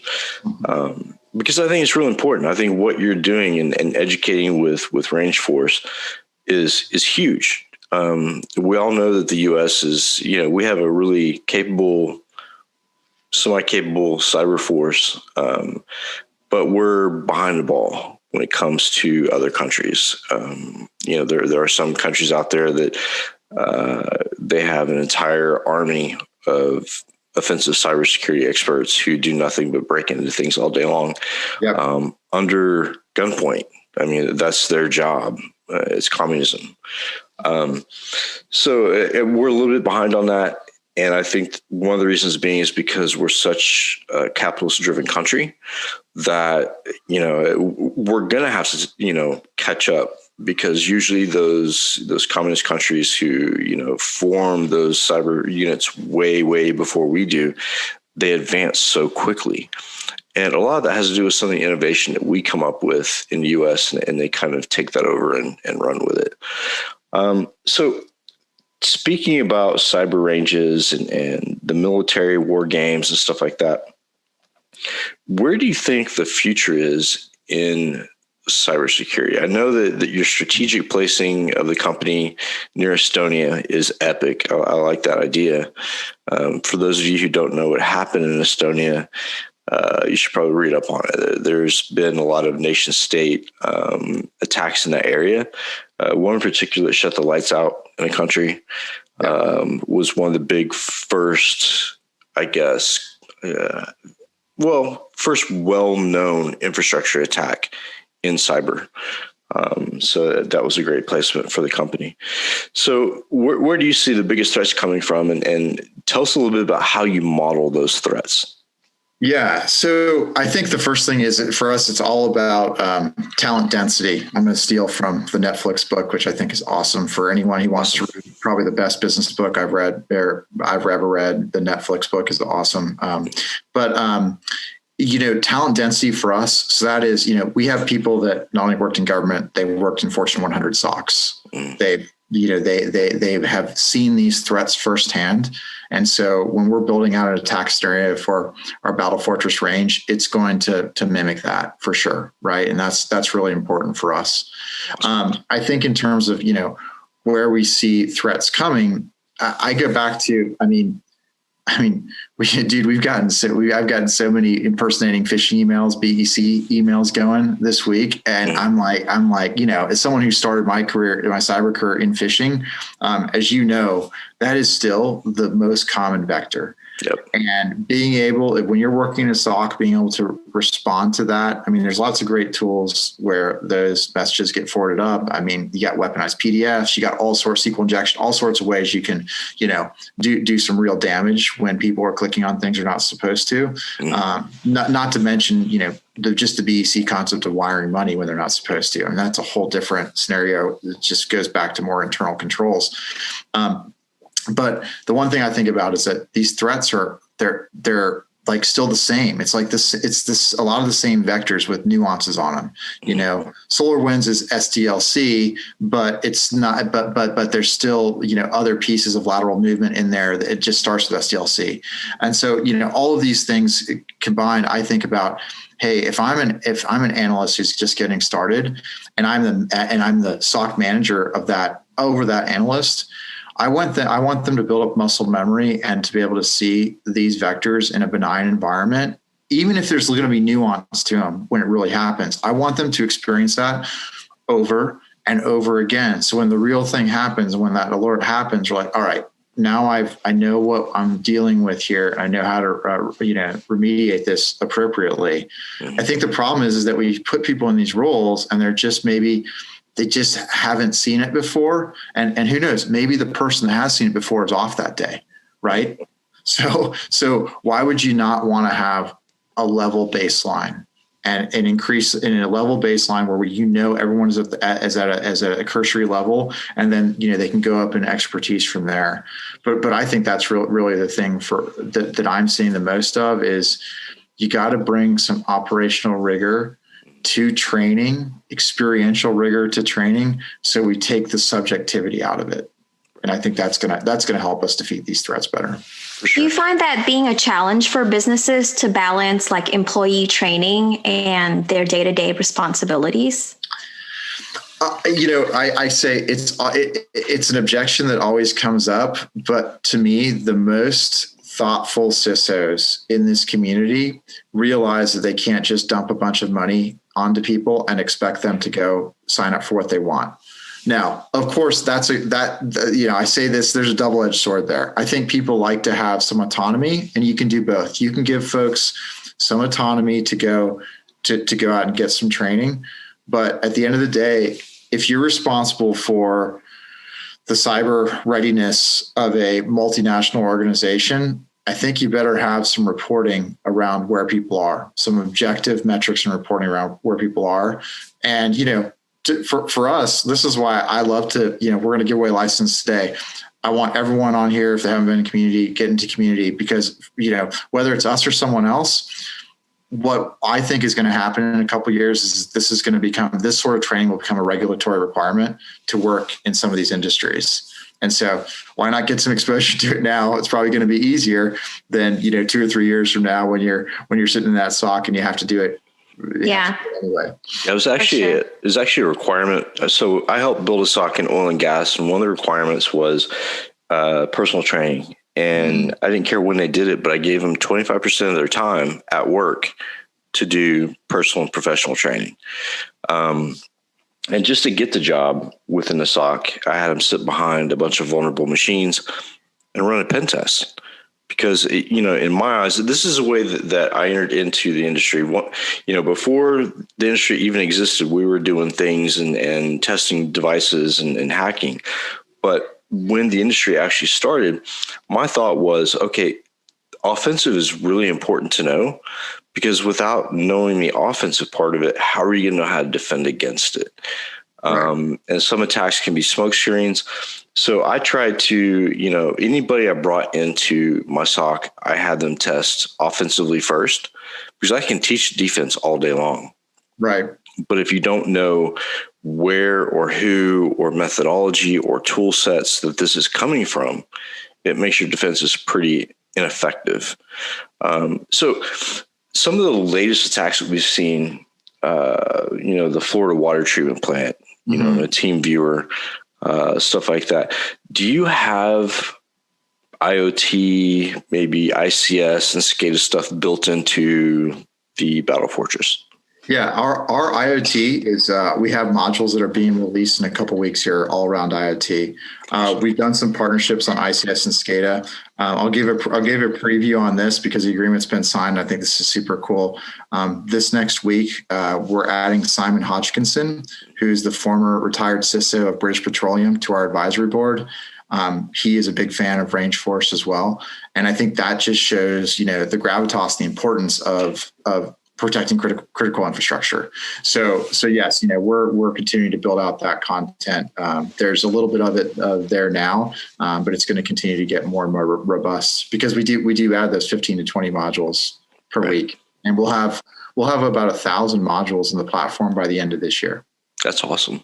So have you seen an uptick in interest or demand since SolarWinds? Definitely. We're approaching about 10,000 people in our community now. And I've seen it since it happened, the increase has gone up and up there. So I think definitely seen that. I think also within the corporate community, there's definitely an appetite to be bringing the team together for full on red and blue team events. Right. I think that they know that we need to be able to understand what these vectors look like. The other thing that I think, and you kind of mentioned this a little bit, Mike, is that I've seen is the importance of cross training. So like we have cloud security and some secure coding content as well. And I think that's, as you know, in these organizations, there's always a natural tension between your coders and your security professionals. Right. Why would we not want those folks to understand what each other do, to appreciate the complexity and the items that they respectfully have to do to get their jobs done? I think that's really important, and I think that's going to prevent some of these vulnerabilities from coming about in the future. But between secure coding, cloud security, and just your basic incident response, I mean, if there's three kind of overarching items that every IT cyber professional needs to have a cursory knowledge of, I would say, that's where the world's going. And you kind of got to understand where the bad stuff can happen within each of those. Yeah, absolutely. I think, when it comes to looking at current threat and some of the threat landscape and some of the actors that are super active right now, it's going to be a long year, to be honest with you. I don't think we've seen even the beginning of what's coming as far as cyber attacks go. And we've been saying this for years. I know they've been in our critical infrastructure since at least, 10 years ago, and hiding and planning persistence and getting ready for that kill switch. I wish they could, we've seen it happen. They can throw that kill switch anytime. So looking at like the joint warfighter, I had to go through tons of training when it came to the SIGINT stuff and network ops and stuff like that. And then JSOC got involved. What was really interesting was to see those trailers come onto Compound that gave people shooter experience, right? So you go into the trailer and you're equipped with, a mock gun with a screen, and, you go through a scenario and train on specific, logistics or terrain or environment in that trailer. And I can totally see, going to Suffolk and Portsmouth and looking at how they have that test bed set up to make that mobile is amazing. And I think that will solve a lot of problems. And I hate to say it, but I think that, some of the incident response teams need to follow that same structure, right? Why not have that same mobile unit with a trailer to deploy and take over IT operations if need be? Right. But the training. Well, I think the technology's there, Mike. I'm not sure you need a trailer. I think you could do very, very effective cloud-based training, but the concept, what you're talking about, the concept is the same. Yeah. And I think, for folks on who maybe haven't had military experience, I love to share this one. So one of the things I got to do a little later in my career was go to airborne school, paratrooper school at Fort Benning. And so, it's really cool. It's 3 weeks long. There's a ground week, there's a tower week, and then there's a jump week. So in those first 2 weeks, when you learn to land, because you land pretty hard, it's a static line parachute. It's not like, the Hollywood free fall or the SOCOM free fall. You're landing pretty hard. And they say that you practice landing 1,500 times in 2 weeks. But, you talk about, it's the same thing. Military is very good about whether it's flight simulation, shooting packages, driving packages. They're very good about building up like muscle memory. And I would even call it nuanced muscle memory. It's not one thing. It's not one thing, one reaction. It may be 50 different things, and you have to respond 50 different ways depending on the scenario. Cybersecurity is very similar. So if you can do a cloud-based range event that literally from like the comfort of your living room, why would we not do this? It's just insane. Whether it's Rangeforce or whoever, I mean, it's just if you're an organization, you've got to do this. If you're the government, you've got to do this more efficiently, because as you mentioned, the threat actors are doing it. And hey, you know what? They're not even practicing. They're just doing the attacks, and they're going to see what sticks. So we better get our stuff together and get more efficient at training and defending. Yeah, I mean, putting things in perspective, right? So I spend probably 20 hours a week doing research, doing preparation for the podcast. On top of that, doing talks and developing new code and testing new exploits. Like, to me, it's not a job. I was told when I was really young by my dad, don't ever let your job define who you are as a person. So I took that, I locked it away. As I got older and I found my skill set, I said, you know what? I'm going to take that saying and I'm going to turn it around. I'm not going to let my job define who I am. I'm going to define my job. And that's basically what we did. We left the shadows, I guess, and started this certified ethical hacker, this security industry, this organic thing that has kind of evolved over time. Mm-hmm. But I think a lot of vendors get wrapped up in cost and how can we make $1 million quick? How can we do M&A next week? How can we, design this to sell? And I think that's the wrong approach. I think that you guys have the right approach. The education piece of it is worth more than any M&A. Don't get me wrong. Everybody wants to be acquired. Everybody wants to succeed and make money.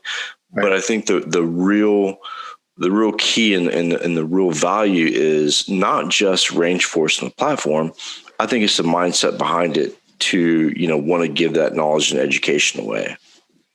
Well, the M&A and the other piece, it happens when you do the right thing. Exactly. That's what I think about is that, certainly the more people that we have in our community, the better we look for the investment community. Right. But so like the good stuff happens when you do the right thing and support people that want to get into the field. I think that when you're a company and you're difficult to work with, and that's one of the things that I always try and be, and my team, I feel like they're the same way. Of course, there's contractual restrictions sometimes on things, but we always want to be super, super easy to work with. We want to make sure we're very, customer focused, and whether that customer is paying us or that customer's in the community, if there's a way that we can support and help them, we're going to help them. Absolutely.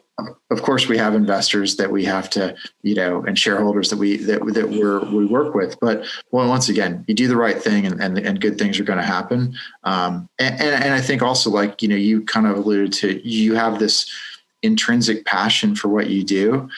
I think everyone at Rangeforce, we have an intrinsic passion for we're changing people's lives. I don't know if you all saw this recently, but we have partnerships with a couple organizations, the International Consortium for Minorities in Cyber, as well as Black Girls Hack. Europe is another one that we support. All of these folks, certainly the latter two, it is 100% scholarship based. We give free licenses to those organizations. And I mean, it's amazing. It really transforms the ability of underprivileged youth to find a career path that will change their lives and give them an amazing future trajectory. So we're super pleased that that's part of our corporate mission.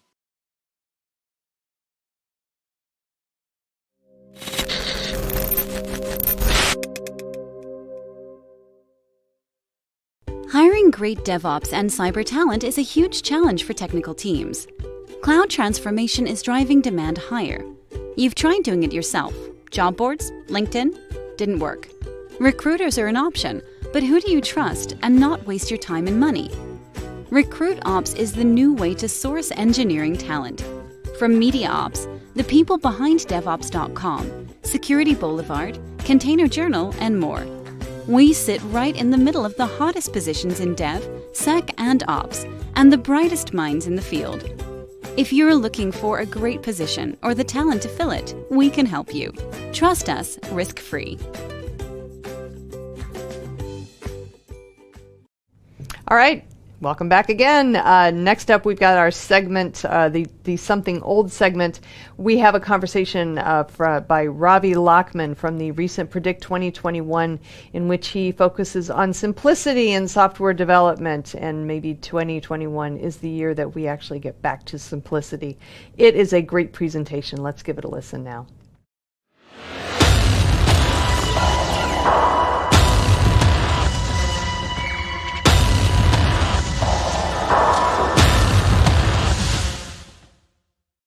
Hey everybody, Ravi Lachman here, and thanks for joining us to Predict 2021. My talk, 2021, the year we bring down complexity in software delivery, is going to be a great one. A little bit about myself before we get started. Again, my name is Ravi Lachman. I'm an evangelist at Harness. In my background, I broke lots of things in my past, and so hopefully that will help clear the air about complexity. And then also, I'm always in favor of less LOCs or less lines of code. I've worked at a few firms before Harness. I worked at AppDynamics, Mesosphere, Red Hat, and IBM as a distributed systems engineer. And so let's get to it. So what are we talking about today? We're talking about don't chase the shiny penny. Now, I can be prone to chasing shiny pennies in my career, and there's definitely some detriments to chasing the shiny penny. Simplicity has its virtues. Yes, line code does have its virtues, but also we'll learn about some other fringe areas where simplicity can actually be very beneficial. And then finally, standardization in your deployments. This is one way you can really start cutting out complexity in 2021. Shiny pennies. So what is a shiny penny? Well, a shiny penny it's a metaphor for something you see on the street, you pick it up, or you chase the shiny penny if it's rolling down the street. But in technology, we're inundated with multiple new technologies. We're inundated with lack of skills that folks have. So if there's a lack of skills, that means your hourly rate is going up or your salary is going up. Here's actually a very funny job description, how a shiny penny can go wrong. It's a job description that was floating around the internet for looking for someone with 12 years of Kubernetes experience. But ironically, Kubernetes was released in 2014 or 2015, depending how you view it. And so having 12 years of experience, it's almost impossible, right? So when chasing the shiny penny goes wrong, you will get job descriptions like this. But it's also, there's always a right balance of getting new skills, and just getting new skills for more, let's say, more money. There's this technical marketing term called crossing the chasm.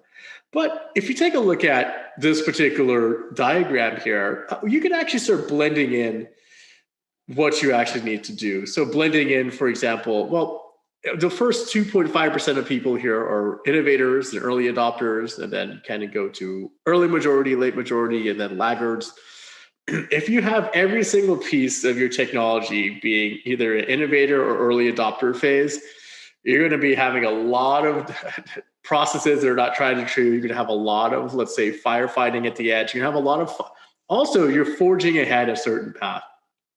It's actually decent to have, so let's say if you have 20 or 30 technologies that you're focusing on, it might be okay to be an innovator in a handful of them, but also realizing that you need confidence in certain areas, right?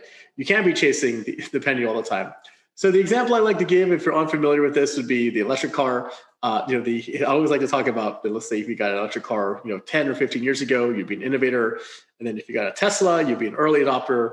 Versus now, if gas stations started going away and having charging stations every mile, you would be the early and late majority. And then finally, if you were a laggard, you would have to get an electric vehicle because there's no more gas stations. You can't fill up an electric car with gas. But you got to get the drift of the technology curve. Another thing that chasing the shiny penny leads to is what I call ecosystem exhaustion. So if you're unfamiliar with this eye chart here, this is the Cloud Native Compute Foundation, or CNCF landscape. Currently, there's over 1,500 cards. So this landscape's been growing and growing and growing and growing.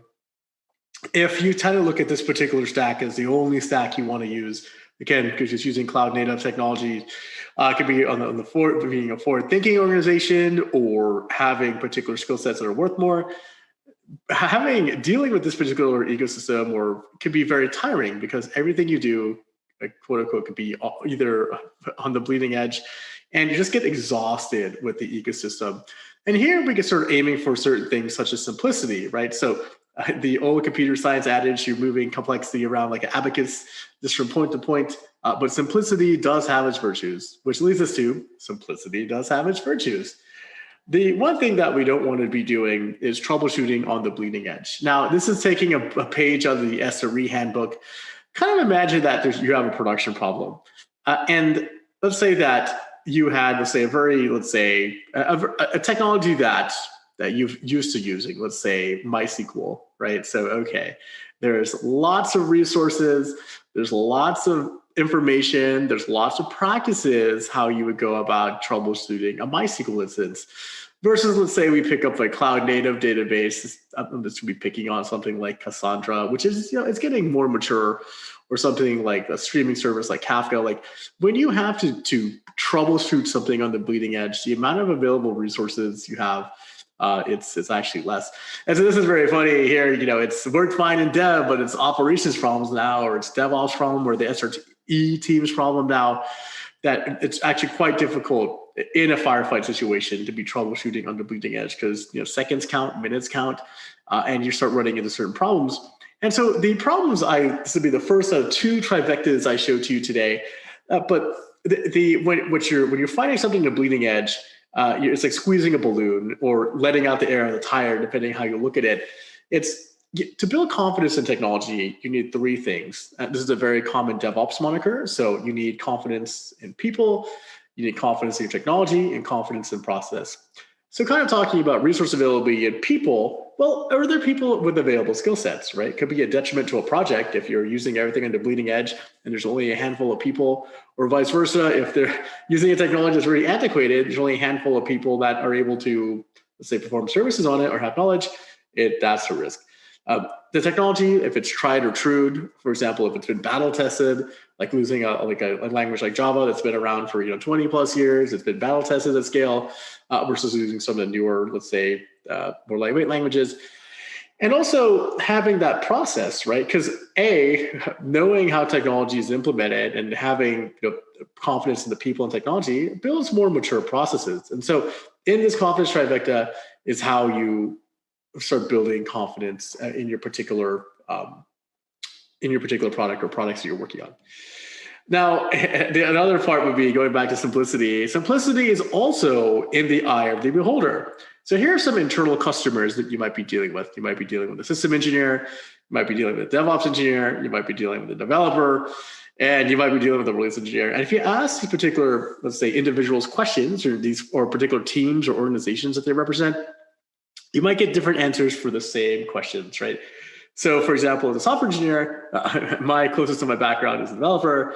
It might be, I really like iteration. So iteration's fine. We have to, we have a lot of wiggle room to get stuff right or wrong. We want to go about implementing a minimum viable product and then build off of it.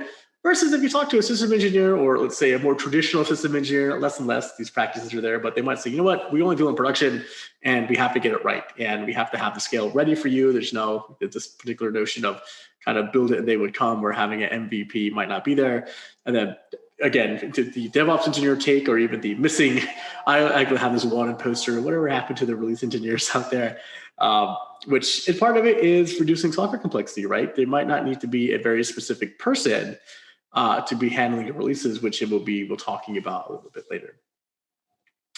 And kind of the also, having simplicity is also supports iteration. If you have one of I think the greatest things that's been happening in the DevOps world or infrastructure as code world is that iteration is appearing where iteration has not been before. So really you're building really small pieces, right? So if you're working on something very complex, it might be very hard for you to break down the work structure or break down what you have to build into very itty bitty pieces, because every time you want to be able to have incremental functionality that you're building confidence on. And this is it. You build something, you learn it, learn a little bit about it, you kind of make an adjustment or a change, and you build it again and deploy it again, and just try. If you're working on, let's say, something that's more complex, the chunks that you're working on might not be very clear to how to subdivide it. And also, if you make multiple changes at one time, you're like, oh, you know what, I have to get this functionality out. I call it the fog of development. You might make too many changes that you actually can isolate where something's went wrong. And so simplicity has this virtue because you can support very small and manageable pieces of iteration. The next thing that I do want to talk about here is, well, so how do we also reduce complexity? One of the biggest ways of reducing complexity is actually standardization. So going back to our little trifecta here that we have, people, process, technology, this is going to be focusing on the process and the technology portion, which will help build the people portion of it. So standardization.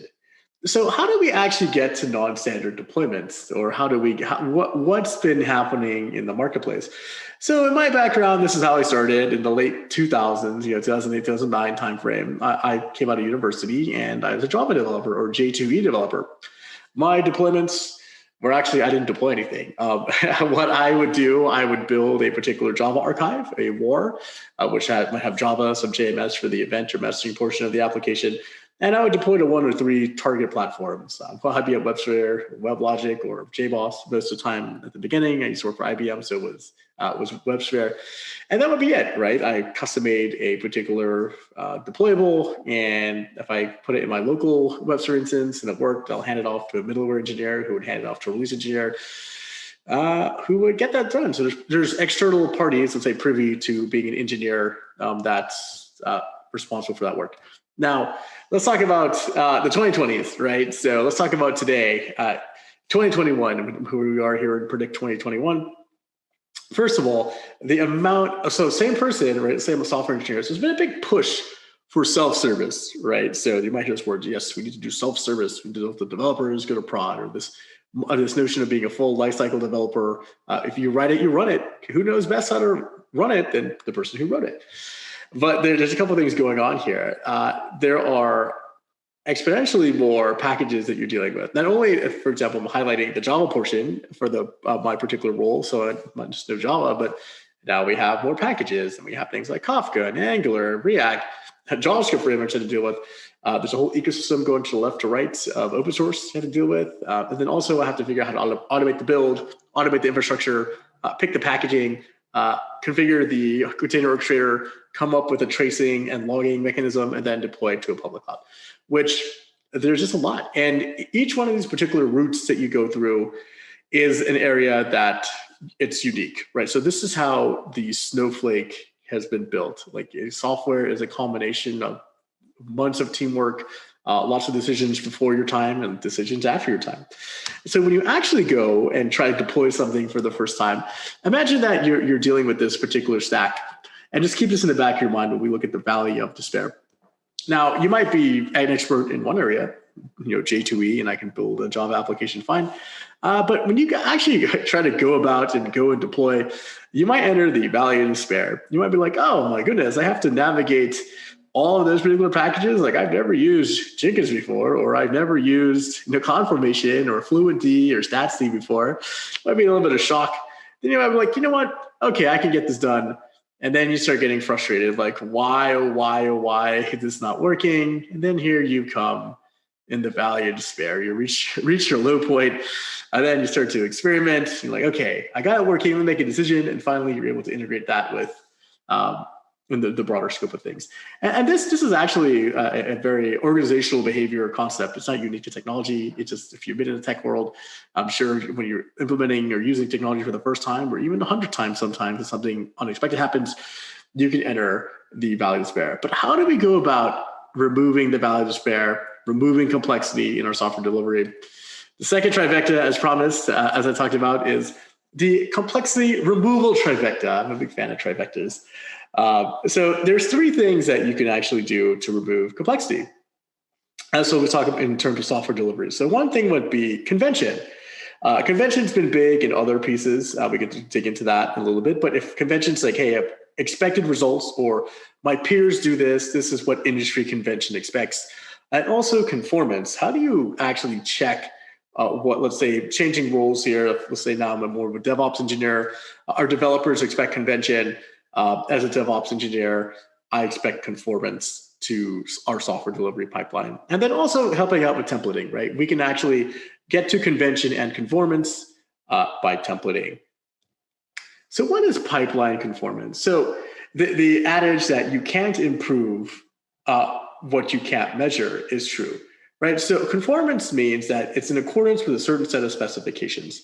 So having a clear set of rules or examples that you're actually prudent to is having conformance tests. Now, conformance tests were big, let's say, in back in the day, like, oh, you're not building a new version of the Java runtime, or how closely to the Kubernetes standard is my Kubernetes cluster by running a conformance test.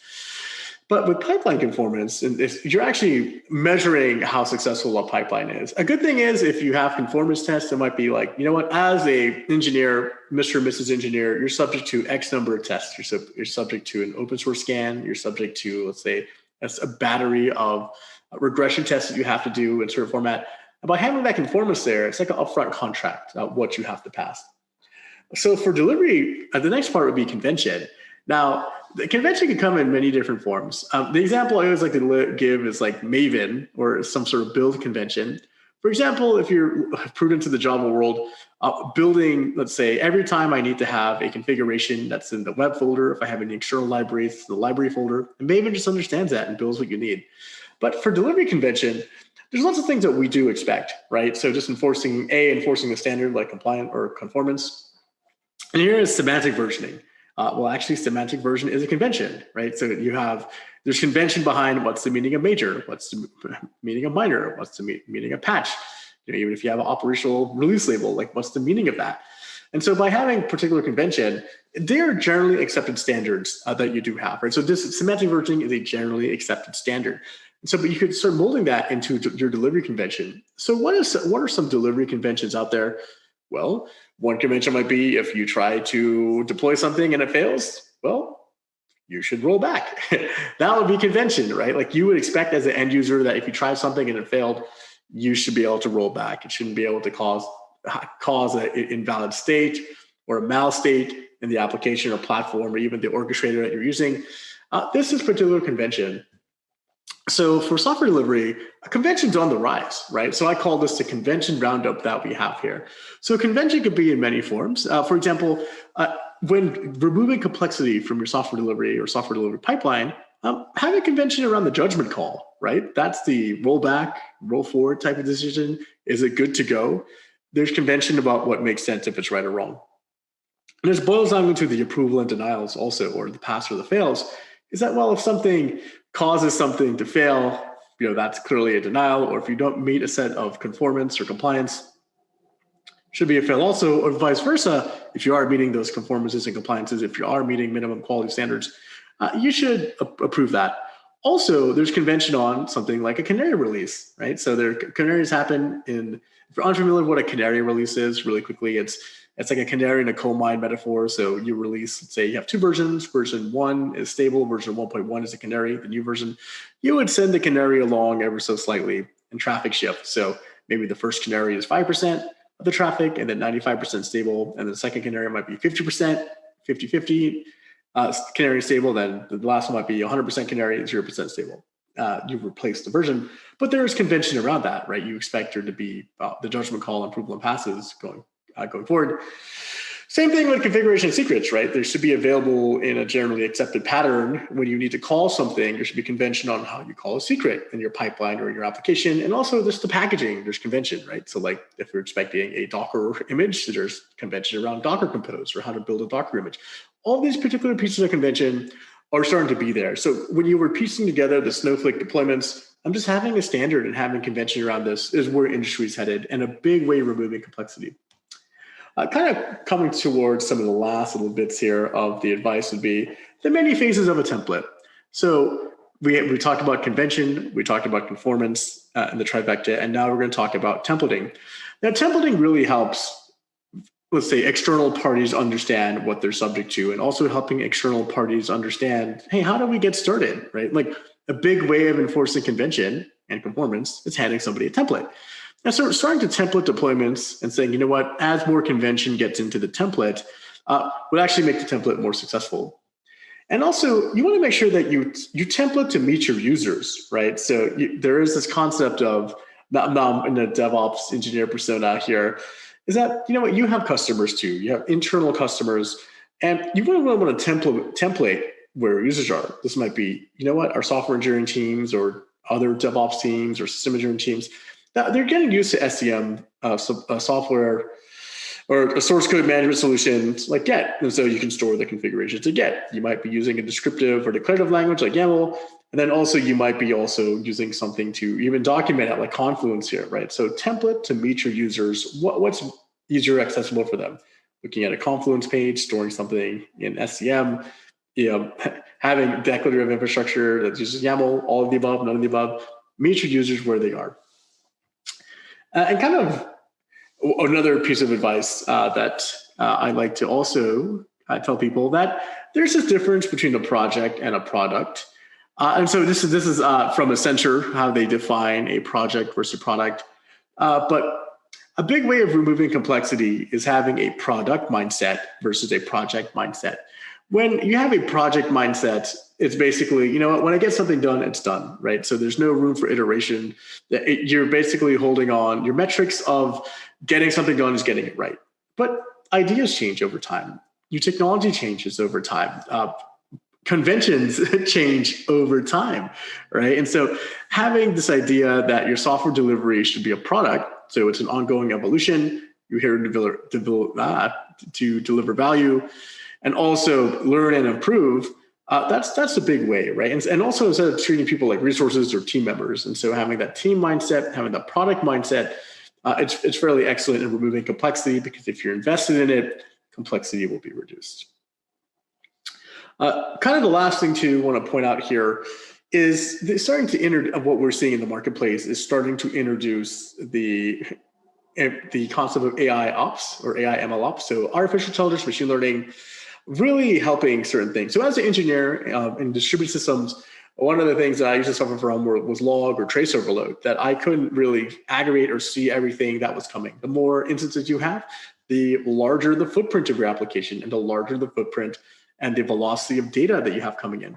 And so if you were doing some sort of deployment, actually finding patterns might not be very fruitful, or there might be so many things flying around that you might be like angry Rick here on the right, that you're trying to figure out what's going on with log data, making a decision, are the markers I'm looking at right? And really allowing the AI ML systems to help. There's lots of vendors in this space. AI ops has been kind of popping in the last couple of years. And kind of in closing, let Harness help with that convention. Here, I ran a quick example a few days ago that I'm using Harness to kind of using one of these particular verification providers to do that convention by me. So if a verification fails, going back to if this judgment call is failed, and looking at all these particular markers that the application has, by convention, it should roll back. And here, my application rolled back. Happy to talk more about it. But with that, thank you so much for being in the particular Predict 2021 today. You can reach me at Robbie@Harness.io or at Twitter at Robbie Locke, and hope to see you at other talks. Cheers, Robbie.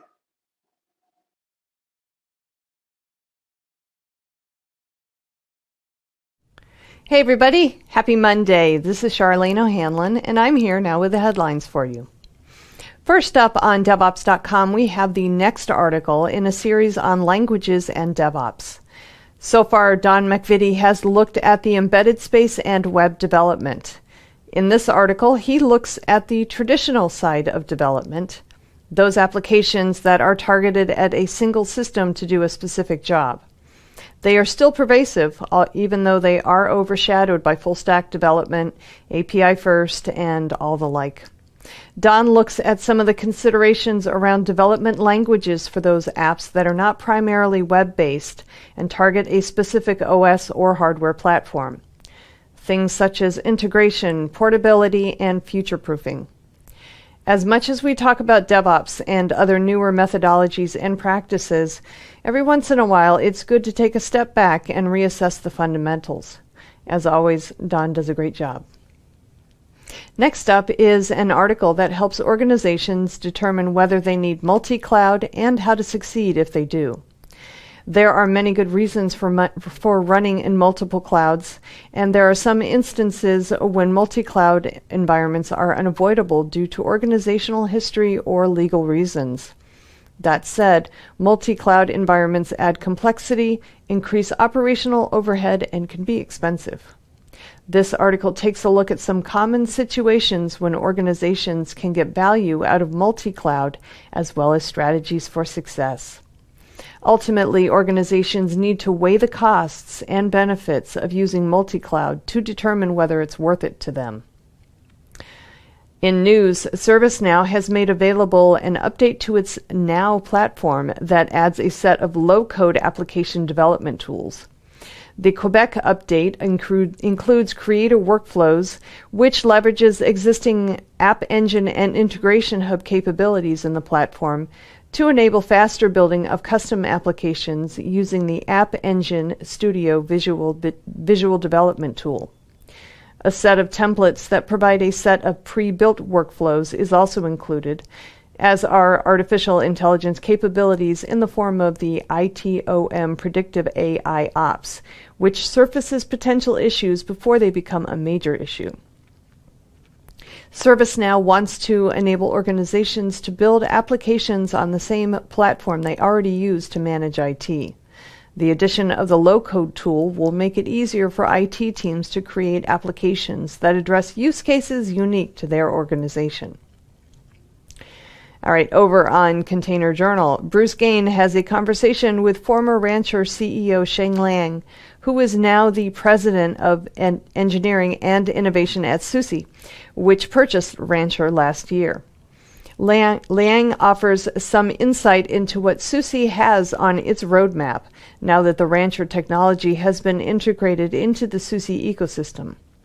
As a leading Linux distributor and open source solutions provider, SUSE will largely rely on Rancher's leading presence as a Kubernetes distributor and one of the first developers of a Kubernetes management platform to extend its offerings and services in the Kubernetes environments.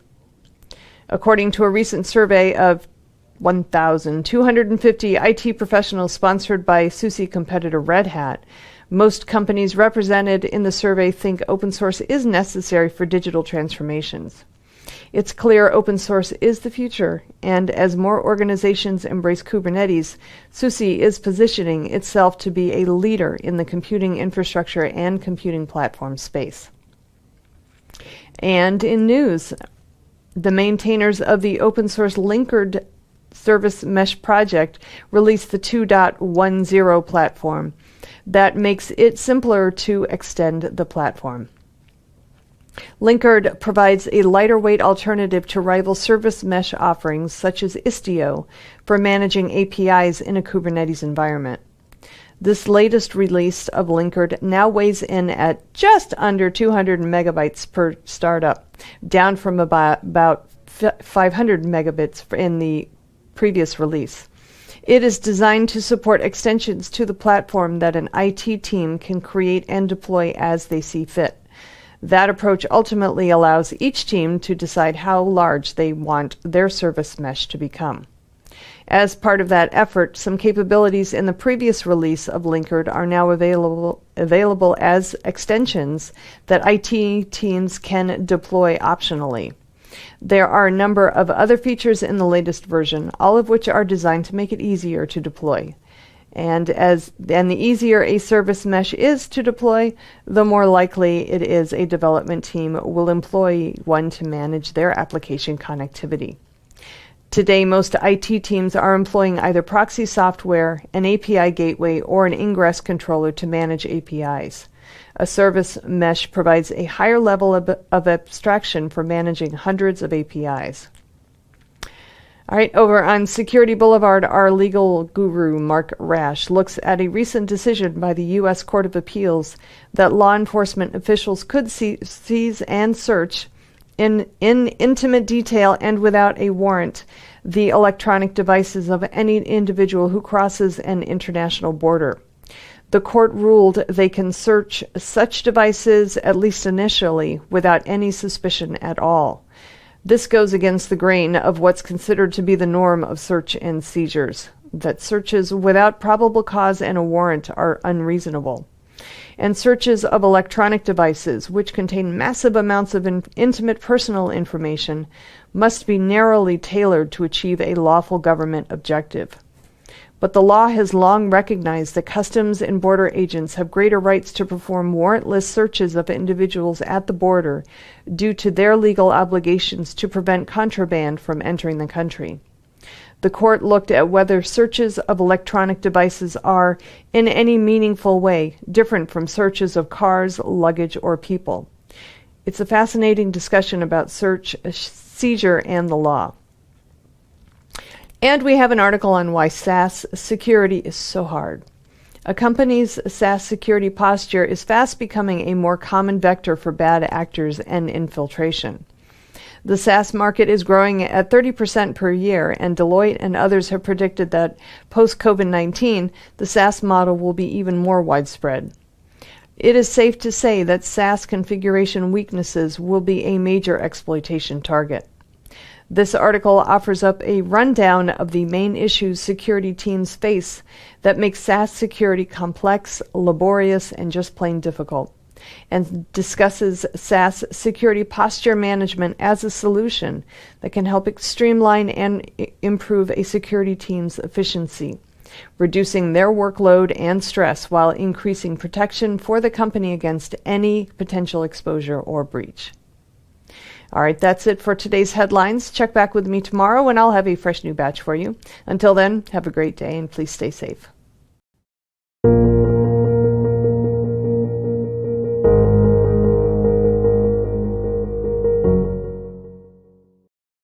Hey everybody, welcome back to TechStrong TV. I'm Charlene O'Hanlon, and I am here now with a group of very, very smart people in the value stream management space.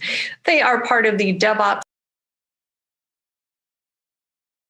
So like I said before, these guys are experts in the field, and I'm sure we're going to get some really insightful information from them. Thank you, all three of you, for joining me today. We have Siddharth Parikh, who is the Global DevOps Center of Excellence leader at NatWest Group. Siddharth, thank you so much for joining me today. Pleasure, mine. We also have Garima Bajpai, who is the Canada DevOps Community of Practice. Is that correct? Is that your correct title, Garima? Yes, I'm the founder for the Canada DevOps Community of Practice. And thank you for the introduction. All right. Well, thank you for joining me today. And last but certainly not least, we have Steve Pereira, who's the founder of Visible. Steve, thank you so much. It's great to see you again. Thanks. Great to see you. It's great to be here. All right. All right, great. So let's talk value stream management. You know, it's something that we've been talking a little bit about here and there on DevOps.com over the last couple of years, but it seems like in the last year or so, especially, it has taken on more steam, if you will. It's definitely more significance. A lot more people having the conversation about value stream management and its role in organizations. But I think it's probably important that we at least start at the beginning, level set a little bit. And maybe, Steve, we can start out with you. Can you just kind of maybe loosely define what value stream management is and what it means to organizations? Yeah, absolutely. That's a great starting point. I think, folks in the DevOps space are familiar with the origins to a degree where, we had Agile kind of be wildly successful in boosting development performance, right? And then all of a sudden we hit this block where it's like, okay, well, we can't really go any faster unless we look at the bigger picture, right? And we start to involve operations. Well, that's where I see value stream management now, is that DevOps has reached this point where we're seeing massive performance improvements. We're seeing a lot of positive outcomes, and we're hitting the boundaries of that, where all of a sudden the bottlenecks and the opportunities are elsewhere, at a further zoom point. So if we now zoom out again and look at a larger sphere of influence, there's a ton of opportunity outside of DevOps where value stream management is really the recipe for success. It's a holistic operational capability that allows you to tie together this big picture view of your organization, and not just software development. Like, value streams are everything in your business, right? Your entire organization is just a collection of value streams delivering value to customers. So the ability to organize, visualize, measure, and manage all of that in a very, let's say, low touch, high automation way is going to be a game changer for organizations of all kinds, whether they are primarily software driven or building and delivering software, or if they're supply chain, healthcare, logistics. It really doesn't matter. It's going to touch everything, because it has to drive the level of performance that we want, and that end-to-end level of productivity. Okay. All right. Garima, have you, in your position, as you're obviously very deeply embedded in the DevOps space, have you seen kind of an increased interest in value stream management over the last year, especially in the DevOps space? Yes, I have. And I actually come from a large enterprise background, and I work with complex systems, largely monolithic environments, which are transitioning into cloud native applications.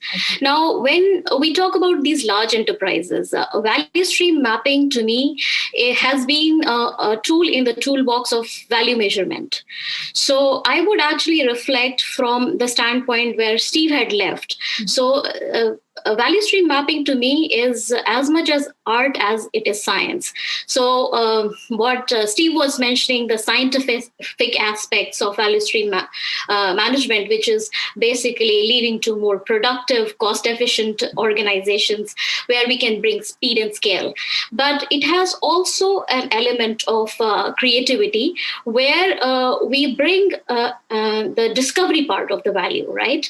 So how do we ensure your value stream management is able to discover new value for the organization? That's the first point.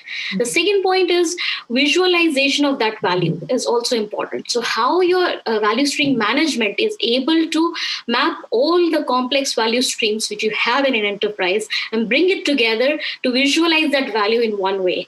So that's the second thing. I also wanted to bring another point which I have experienced when working with large organizations. When you think about a data-driven approach towards value, there is no unified process to combine the value in one way to build consensus in the organization. There are various functional silos and complex structures, and there's a maze of organization which we have to bring together for consensus building, and that is where value stream management is pretty useful. And the fourth aspect I would like to bring from a creative aspect is we also combine value stream management with applied data science to produce future of organization, the future state, define your future state.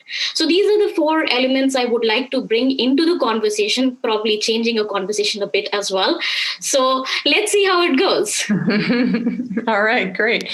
So Siddharth, kind of expanding on that, is your organization currently using value stream mapping or value stream management? And if so, have you guys noticed any changes in when you're using it versus before you started using it?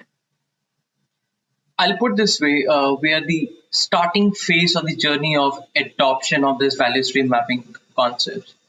And I could easily answer and say that, what Steve and Garima said, I'm done with it, but I'll add something to the flavor so that audience understand value stream mapping more. What we're doing when we're talking about DevOps is we're talking about reducing failures. We are talking about releasing early. We're talking about less failures, less bugs, all those things. But is really the customers, the end user, really worried about it, really concerned about it? Maybe not. They are probably concerned about the customer satisfaction. They're talking about how much reviews they're getting on their product on different platforms, or maybe more. And what is happening is there's a gap between these two things, what developers are delivering and what the customers are expecting. And that is where the role of value stream mapping comes in, where they bridges the gap between the IT side and the business side, which is clearly viewable, visible to everyone across the stream. And what it does is it tells you a similar story for everyone. When you ask a dev guy what value you're delivering, they will not talk about incident reductions or chain failure occurrence or DORA metrics, all those things. They will talk about we are delivering what business is expecting to us. Coming back to the story of how much it is done within the organizations of ours, I think this needs to be picked up, and I'll probably come up in the later conversations why it has not been done so much because of the problems that exist within the organizations. So in short, we are starting the journey, but miles to go. Okay. All right. So it sounds like value stream management is a great idea and organizations really should be considering it, but it might not be as simple as just like flipping a switch or saying, hey, let's do value stream management. So what are some of the things then that maybe tripping up organizations as they start on their value stream management journey? And Siddharth, since your organization is kind of in that place right now, what are you seeing as kind of the roadblocks, if you will, to value stream management in your organization? See, when we talk about value stream mapping, we talk about holistic view of the place on the left-hand side where the idea generates to the place on the right-hand side somewhere where the value is delivered to the customer. Mm-hmm. And over there, software development team or a testing team has a small role to play. The bigger roles are your governance, your security, your compliance. How can you visualize them? How can you make, process re-engineer them? Because they, for example, the NATFS group for which I work for, they have huge compliance, lot of laws that needs to be followed. Can just a simple value stream exercise can streamline them? Maybe yes, maybe no. And why I say either of them is because it depends upon the deep-rooted problems that could be solved or could not be solved going forward. All right, great. Steve, I know your organization deals a lot with with companies that are going through the value stream management kind of adoption journey. So, what are you seeing as some of the things that organizations are having trouble with as they start out using value stream management, or as even in their consideration phase? Yeah, there's a lot going on. I mean, there's tons of complexity. There's a huge spectrum of circumstances. Certainly, Siddharth really touched on a major one, which is the existing requirements in an organization that enforce the status quo, right? The things that keep us where we are these powerful forces of like things need to be done a certain way and we expect them to follow process. So thinking of how to improve process or things that will affect the flow of value through the organization always get pushed to the wayside, right? Because it'd be nice to have that, but we got to keep everything rolling as is, right? And we can't risk that, and we can't ever forget about the fact that nothing could fall through the cracks in the status quo. But that's where we see that drift, the slow drift into legacy and calcification and friction, is that doesn't mean that you're moving forward, right? It doesn't mean that you're going to make progress. And the promise here, the promise of value streams, is really in reorienting the entire organization to be driving vastly improved value flow, but also, as Garima mentioned, innovation, right? It's not only just making things better, it's making better things, and it's making different things, right? It's this idea of thinking in terms of value and orienting towards value allows you to reimagine your entire organization. And that is kind of the promised land. But to get there, you have to get over the realities of the org chart, right? The realities that we structure our organizations based on legacy hierarchies where everyone has to fit in and report to somebody, and then they have reports, and you have to go up and over through the org chart. If you look at an org chart and you map the flow of value to the org chart, it's just this wandering path that goes all over the organization, and no wonder it's inefficient. No wonder we struggle to deliver value and really make meaningful improvements.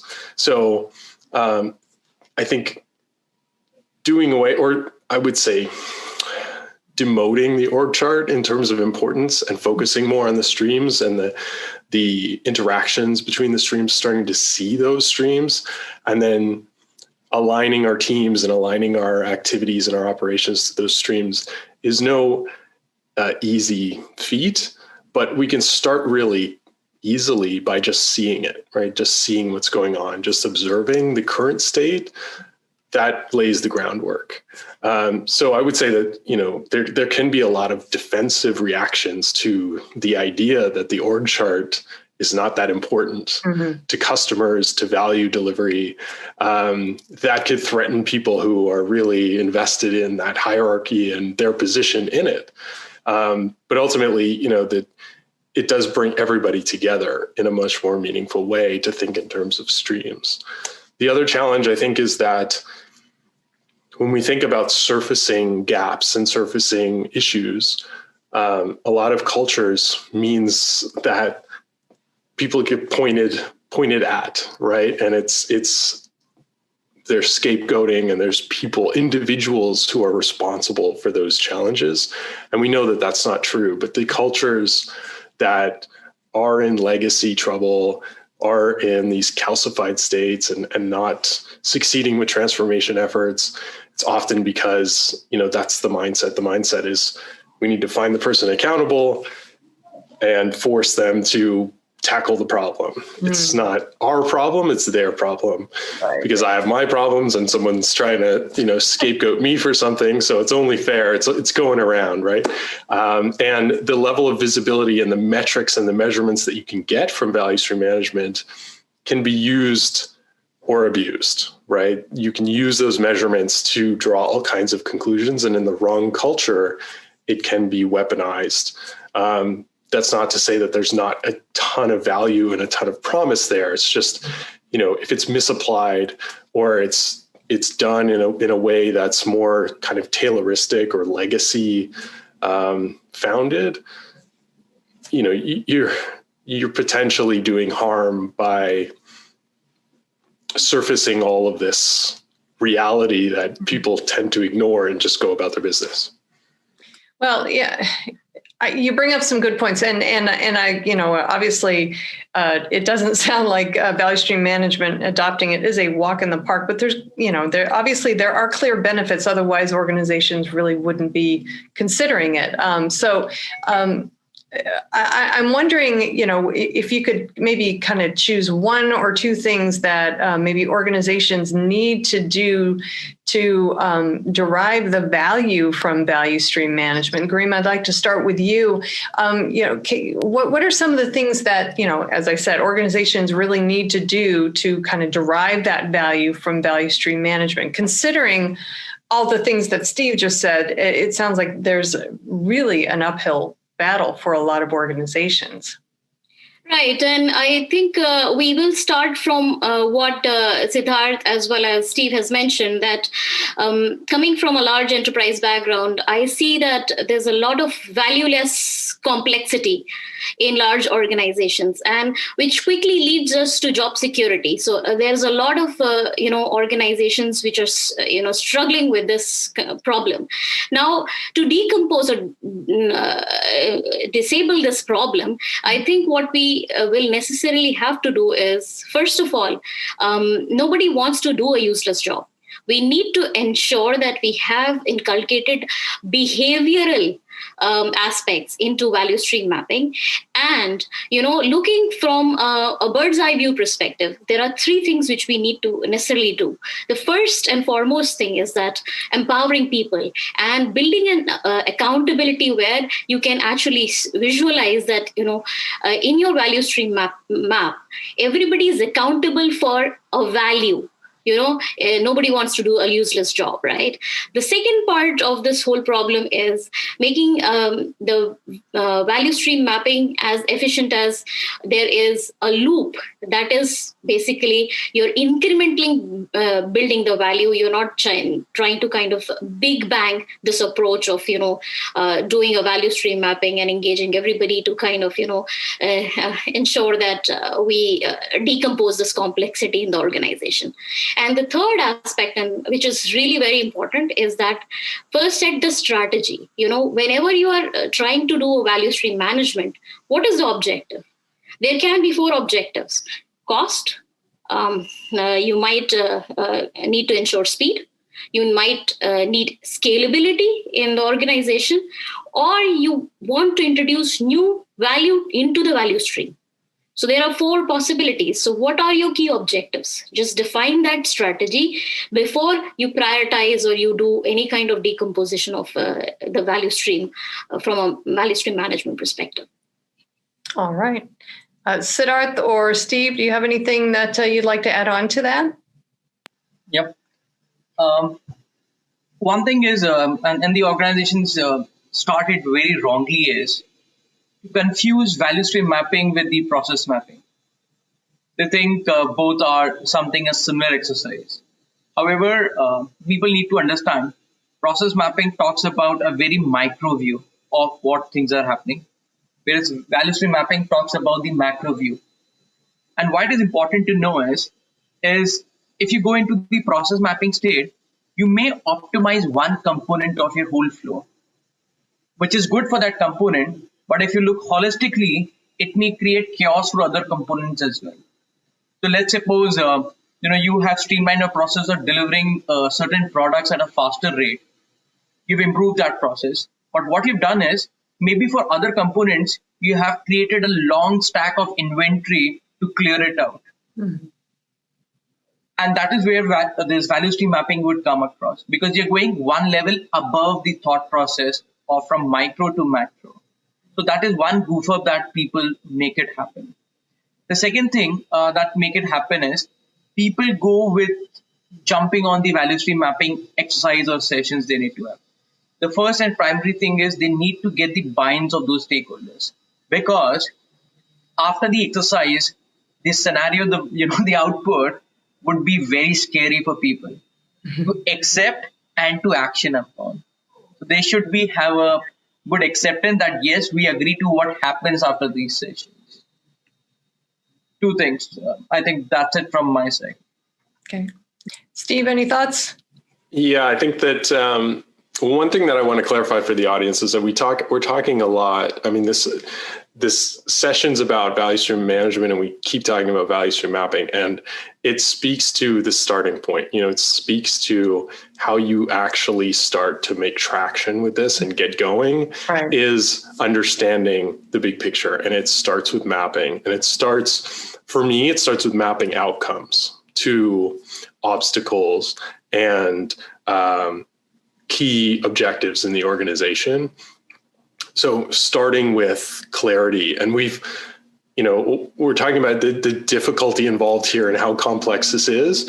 Really, we're getting so much better at adopting these techniques, because we're starting to realize that, you can't get there with Agile. You can't even get there with DevOps. And we've struggled for decades trying to make this work.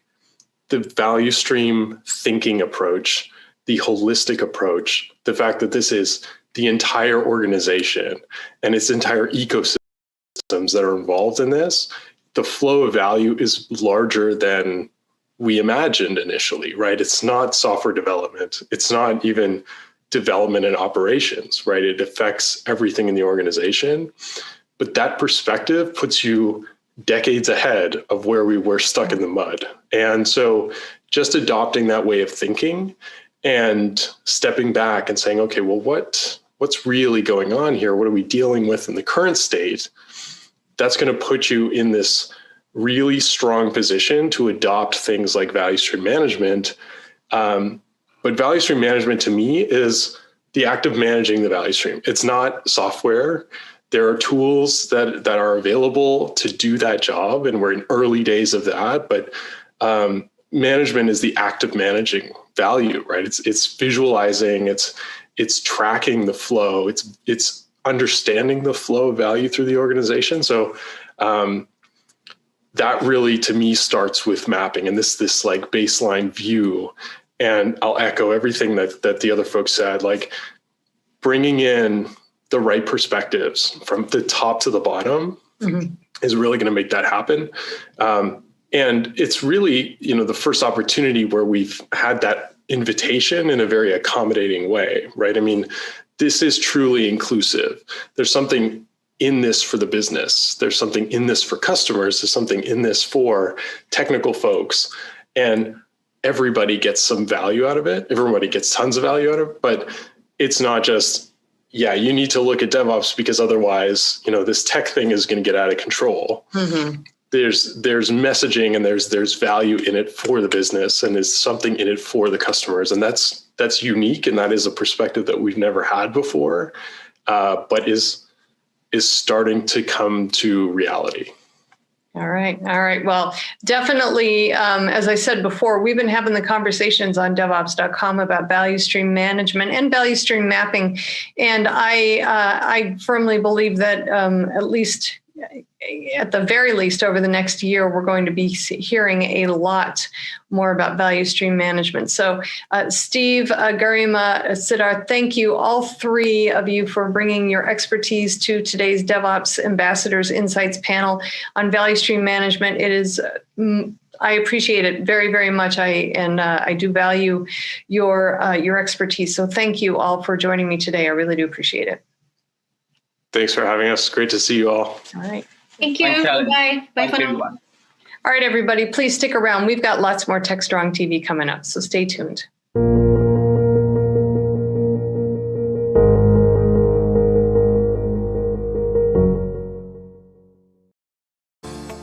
Disruption is occurring across every aspect of IT. Open source, cloud services, DevOps, and cloud-native software architectures are democratizing IT and radically transforming how business is done. The old ways of creating software and doing IT are being replaced with agile, flexible, faster, and cheaper methods, benefiting vendors and users alike.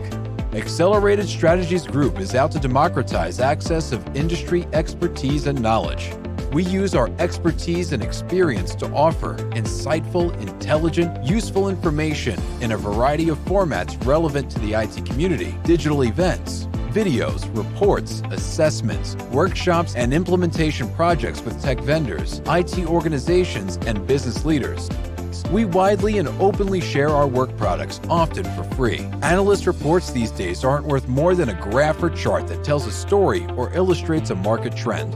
We work with developers, DevOps teams, cloud architects, security engineers, and transformation leaders most every day, creating and implementing transformational strategies and technologies. We're not just thinkers, we're also doers.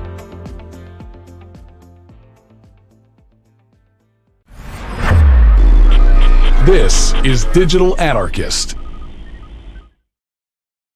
Hey, everybody. Welcome back to TechStrong TV. I'm Charlene O'Hanlon, and I am here now with Avi Press, who is the founder and CEO of a company called Scarf. Avi, thank you so much for joining me today. I'm super excited to see you.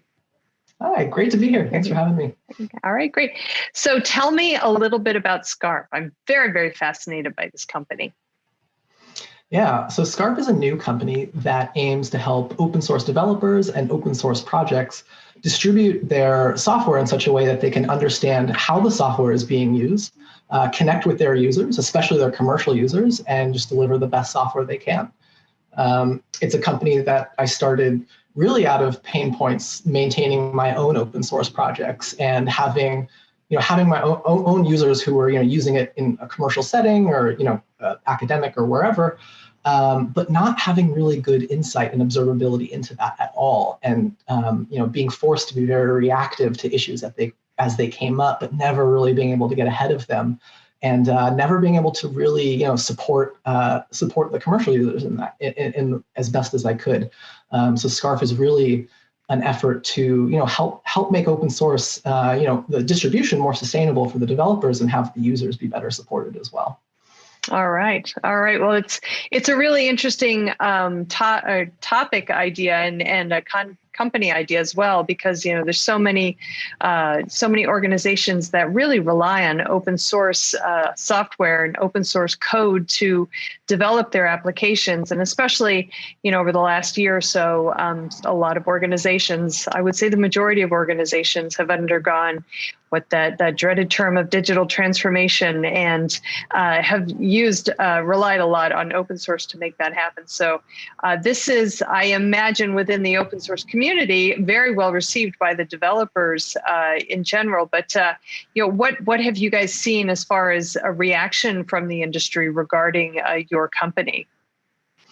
Yeah, so I'll first off with how maintainers are reacting to this and the people who are actually using Scarf, and that is just like a general amazement when they log into Scarf and see oh my God, Apple and Uber and Amazon are all using my open source library. I had no idea. Yeah. And this is one of those things where open source, as you said, is used everywhere.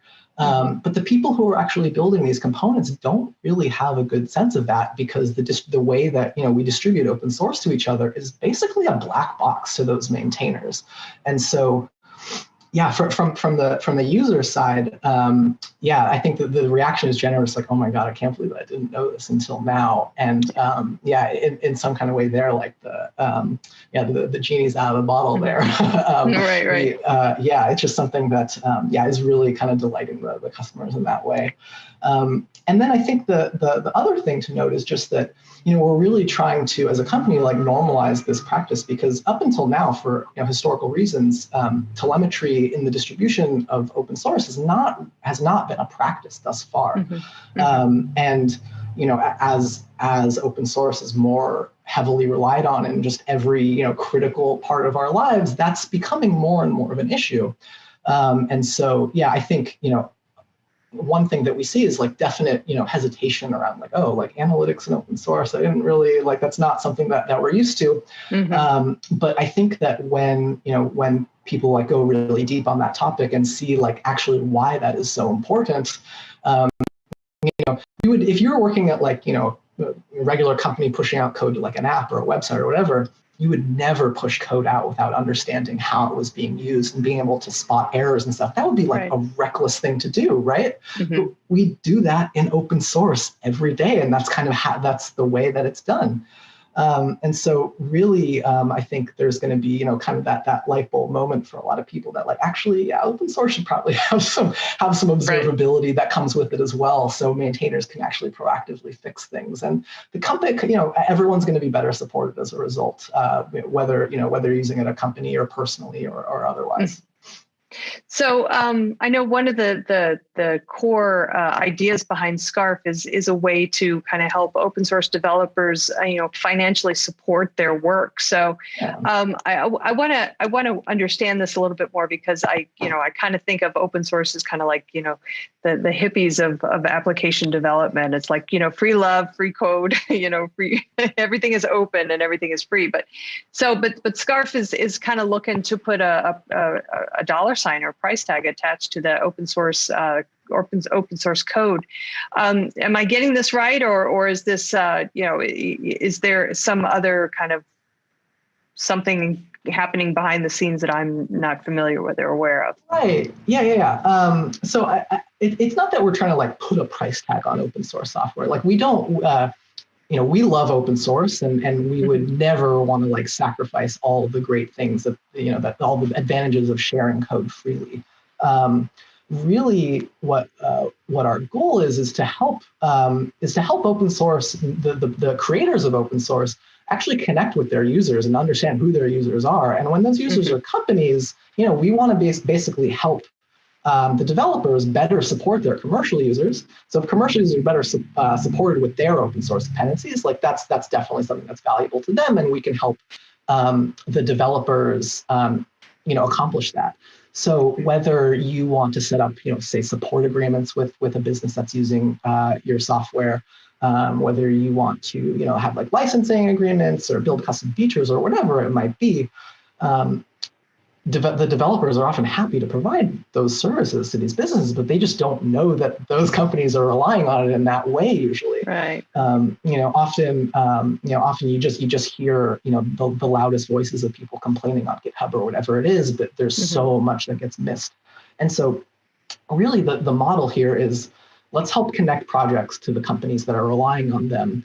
That's something that can keep the projects financially supported in a way that does not in any way sacrifice the openness of the code.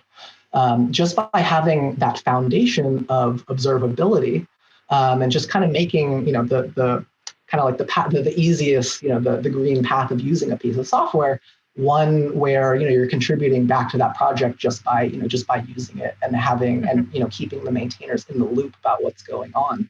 That foundation of that observable channel that's no longer a black box is something that we can a lot of business models around an open source project become a lot more feasible, and that's something that applies whether you're an indie developer or a really large company. Because right now if you go to a big company with an open source component and ask them how many users did your open source project have last month, they probably can't tell you. Right. Because that data is not really around. And that's a really basic question that is really, valuable to be able to answer in a lot of settings. So by being able to let maintainers just be more data driven and be able to be more proactive, there's a lot of downstream opportunities that thus far were really only tenable for the big, the Oracles and the Red Hats of the world. And we want to make those business models more tenable for everyone, for everyone. Yeah. Cool. So is there a cost associated with joining the Scarf network or the site, if you will, or what is the business model for you guys?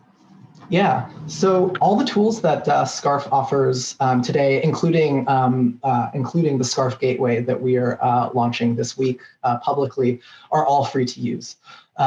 We are working on additional features for our various offerings that we will charge for. Features on top, like being able to actually connect your Scarf data to your business intelligence platform or whatever it is, are things that we do plan to charge for. But really, we just want all open source projects to be using Scarf, and there will never those things will remain free. And our components are also open source, so you're not even really locked into using our platform so much as obviously we offer a lot of things around that software to make it worth using Scarf's main, cloud offerings in that way. And downstream from that, so really our focus now is get lots of people using Scarf's tooling. We will charge for, additional features on top that are really aimed at companies. And in the long run, when we are going to help connect maintainers and developers to their commercial users and have lots of product offerings that will help maintainers, grow their businesses around their open source work. That's another place where Scarf will make money as well. Both from kind of, helping developers just, in general distribute their work, and then also to connect with their commercial users for various kinds of business opportunities there, is how Scarf plans to make money in the long run. Gotcha. Okay. Do you guys have plans in the future to maybe integrate with Git, any of the hubs out there to maybe integrate some of your tooling within, say, GitHub or as I said, Yeah. and any of the others that are out there. It seems like it would be kind of a great value add, if you know what I mean. Absolutely, absolutely. So so for instance, the Scarf Gateway is basically something that you put in front of your container registries. If you host like Docker images on GitHub or on Docker Hub or what have you, basically like as soon as you publish your package, it's available, like say on your own domain, and you can have all the stats about that download traffic versus now where you don't have any of that. And so, there are going to be integrations with the gateway for pretty much all these platforms so that, you can kind of control everything like through your CI pipeline or, have automated tests around these things or whatever you might need. Scarf is definitely going to be integrating with a lot of different services, as well as how people actually view this data. Some of our customers have been asking for things like, oh, we would love to have this data in our segment account or those kinds of things. So, we're playing in a very, established ecosystem, and Scarf is just one piece of that. And we definitely, will make sure that we fit in with, existing workflows. A lot, and that's kind of one of the things that makes this so hard for maintainers is that, we're putting software up and they need to stay there forever. And, we're just building on top of these things that is becoming increasingly brittle. And so we want to, Scarf wants to help kind of untangle some of these things and give maintainers more control over that pipeline. And that necessarily means we've got to fit in with all the existing tools. Sure. Well, that makes a whole lot of sense. Avi, I love what you guys are doing. I think it's a great model, and I wish you guys continued success. I got both fingers crossed for you guys. So thank you very much for taking. You're welcome. Thank you for taking a couple of minutes and talking with me for TechStrong TV. I do appreciate it.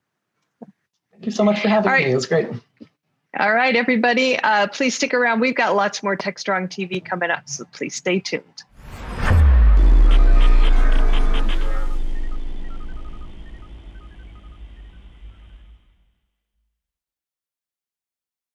DevOps.com is the #1 online destination for DevOps education and community building. DevOps.com covers all aspects of DevOps, including DevOps best practices and tools, DevOps culture, DevSecOps, business impact, continuous testing, continuous delivery, and more. DevOps.com has the largest collection of original DevOps content, featuring breaking news, blog posts, podcasts, and more. Visit www.devops.com to learn more. DevOps.com, where the world meets DevOps.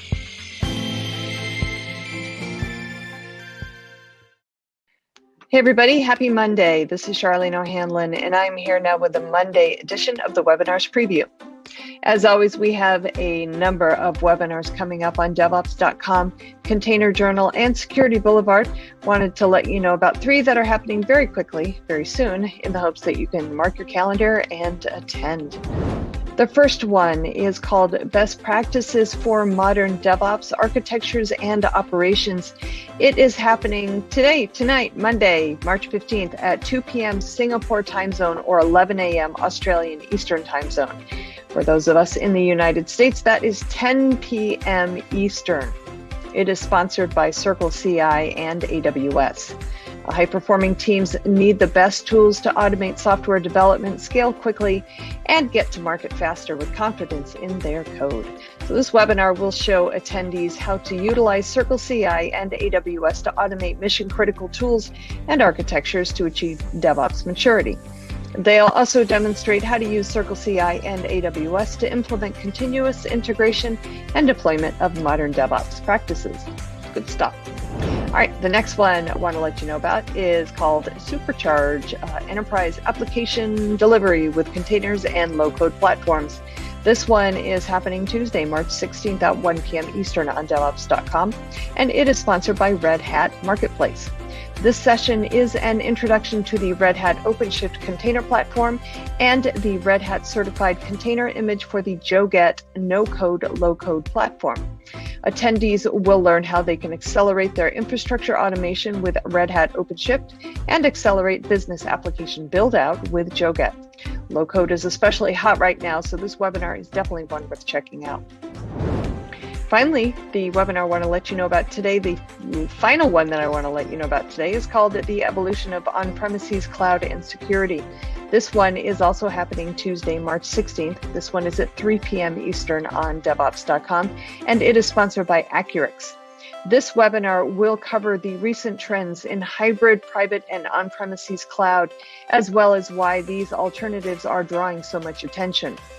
We'll also discuss the unique aspects of securing these platforms, what organizations should be considering before embracing non-public cloud, some easy techniques to follow, and some best security practices in private cloud computing.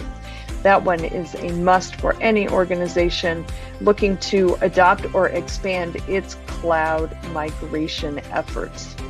All around great webinars coming up on DevOps.com and Security Boulevard this week. And we have a ton more. You can just go to the websites and check them out for yourself. You can just go to DevOps.com/webinars or SecurityBoulevard.com/webinars or ContainerJournal.com/webinars and check out the full lineup. We also have a number of webinars on the sites that are available on demand that are worth checking out as well.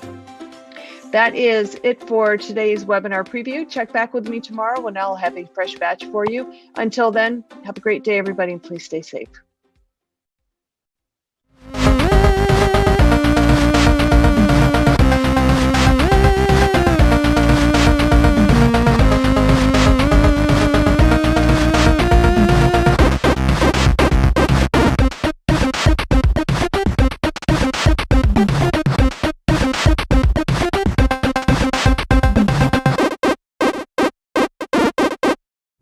All right, next up, we've got Mitch Ashley's Analyst Corner. He's going to be talking with Patrick Sullivan, who's the CTO and security strategist at Akamai, and they talk about all things security. So let's give this one a listen.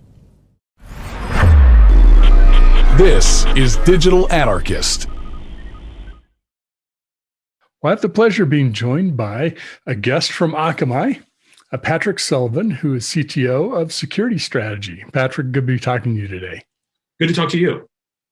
Well, I always enjoy talking with Akamai because you all have such a breadth of your exposure to what's happening, across the internet and activities. So tell us a little bit about yourself. I'd love to hear your story and what you do as CTO of Security Strategy at Akamai. Yeah, thanks, Mitch. I joined Akamai, in 2005, and I think Akamai was the original edge computing company, right? We, from the early days of the internet, decided to go deploy maniacally close to end users wherever they are. Today that brings our edge platform into more than 4,100 data centers in 1,000 plus ISPs all over the world. And I guess my focus really for the last 16 years has been harnessing that platform to solve security challenges, right? So there's a bunch of emerging frameworks over the last year, whether it's SASE or Zero Trust Edge, but the model has been, if you can move a security decision from kind of a centralized data center to the edge, that's more efficient, right? So it's about bringing security to where the users and the compute is, rather than the traditional model of asking others to bring their traffic to where security exists in a corporate data center or in a limited number of spots across the internet. So that's been exciting, really, as that's accelerated in recent years. Well, absolutely. I mean, the days are pretty much gone of I've got everything inside where I control it and kind of keep it, protected from the outside. Those are back in the days of 2000, early 2000s when I started in security too. Things have certainly changed. Well, tell us a little bit about, I know you had some recent news about a product or capability that was already available, and you're doing some different things to try to help folks with managing security as we distribute more out to the edge and more into browsers and applications. Yeah, so we kind of talked about shifting security to the edge and getting kind of an edge security model, but I think what we want to talk about today is extending beyond the edge down to the browser, the client for public web applications, and really we want to respond to all of the trends of so much of a modern web application is a an amalgamation of content that's surfaced from your own data center, and whether that's your infrastructure as a service tenant or your corporate data center. But then, the balance of that application, in some cases, we see macro level 2/3 of JavaScript is actually coming from third parties, right? So it's widget providers, libraries that you're pulling in down to the client. And there's a lot of risk that exists down there at the client of, the vulnerabilities that now you inherit because that browser is the integration point for these third parties. It's been an interesting resurgence in people kind of exploiting some of the browser plugins that had atrophied and weren't being used. So somebody with nefarious intent purchases those because they're trusted, and then they ship out an update to that's malicious in nature. So maybe the users coming to your site are bringing some polluted browser extensions along to the party, and you get to deal with that. So really, I would say the key theme here is extending visibility and control down to the client for browser-based attacks for public web applications.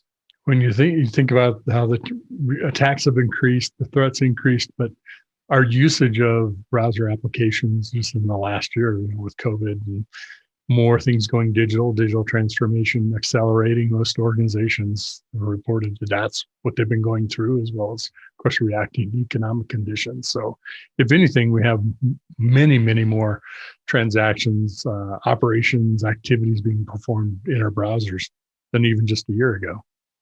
It seems like everything is converging on the browser. I won't ask you, Mitch, how many tabs you have open on your browsers right now, but I think we all end up, with a huge number, right? It seems to be that almost the browsers, in many cases, the operating system, and that's the framework. That's where you run everything.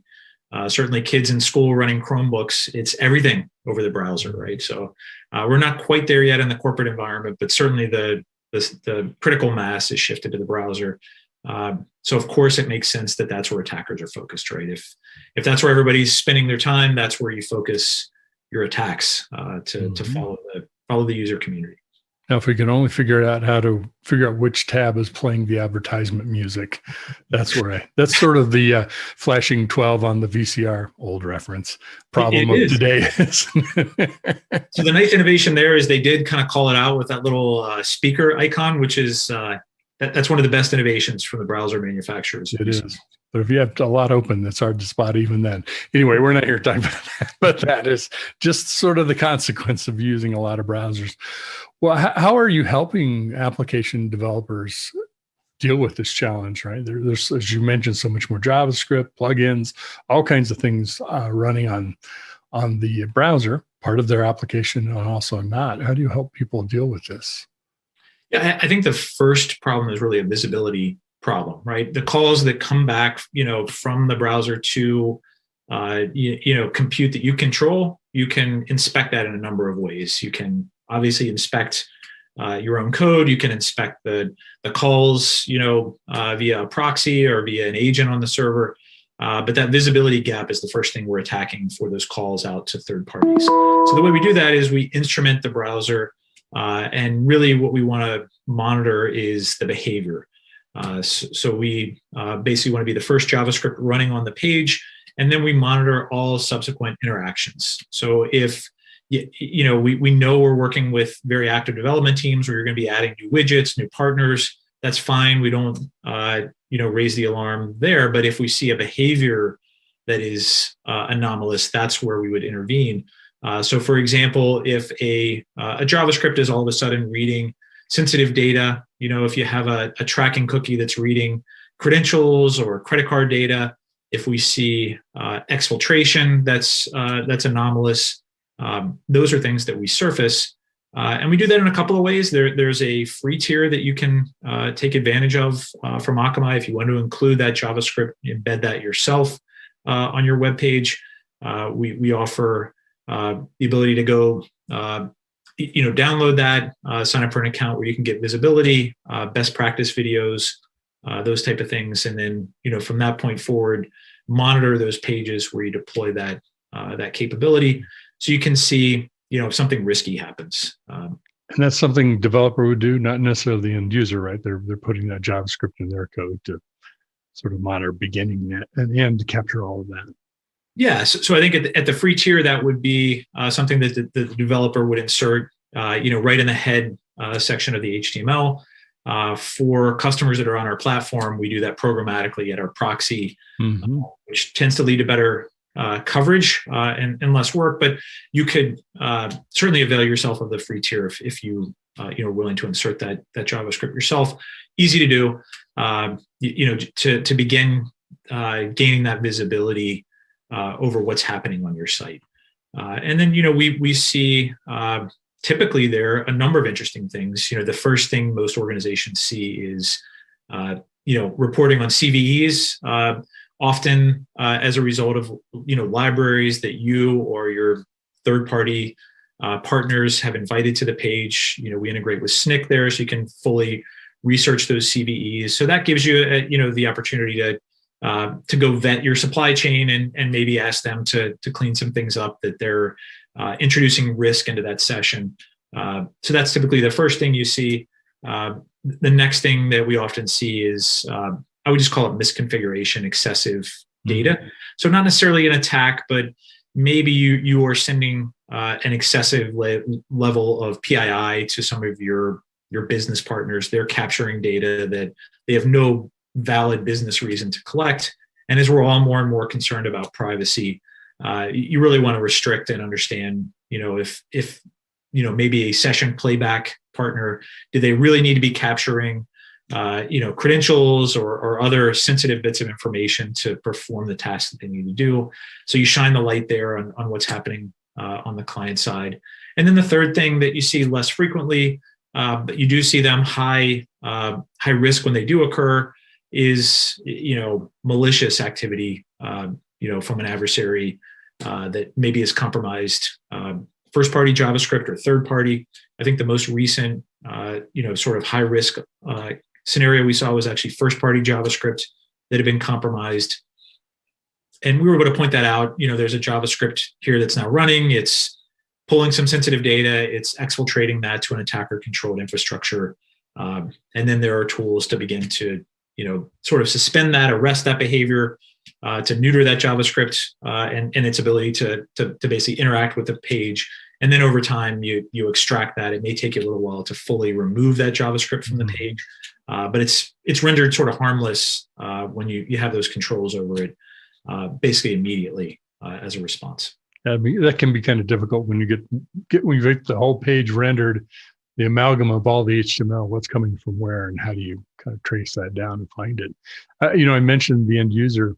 I don't think you're doing this at this time, but it seems like this might be the kind of technology that would aid in privacy for end user to be able to know what information of their private information might be being disclosed behind the scenes they normally won't see on the screen. Yeah, so we're not reflecting the data to the end user, but I think where that is relevant for the enterprise really is everybody's trying to based on regulation or just teams have privacy teams that are trying to restrict that and don't send data to third parties if they don't need it. That's a pretty good design practice. Many people, I think, originally were just sending everything because you may need it at some point, and I think we're redesigning much of the ecosystem there. So I think that's a good point, for the end user to see where their data is being sent. That's not a problem that we're solving in particular. We're solving that for the enterprise, but you're right. I would like to have a better interface as I browse the web of where my PII is headed. Exactly. It's becoming very topical with, Facebook and Apple and Australia and places like that. It seems to be in the news quite a bit lately. So the name of this, what's this called? So we call this Page Integrity Manager. That's really the challenge. We're trying to be truth in advertising. It's monitoring the integrity of the page. And if something happens on that client side, to alert the security and development teams right away. So if you wanted to read more about that or avail yourself of the free tier to evaluate what's happening on your client side, that would be available at akamai.com/PIM free. Page Integrity Manager is sort of the acronym there, PIM.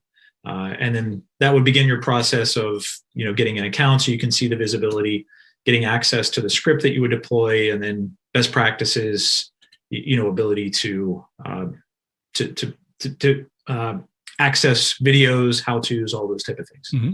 Yeah, and I guess what's new is this free tier, right, where you can insert the code yourself versus the next step up, which is the gateway is the server's doing that for you, correct?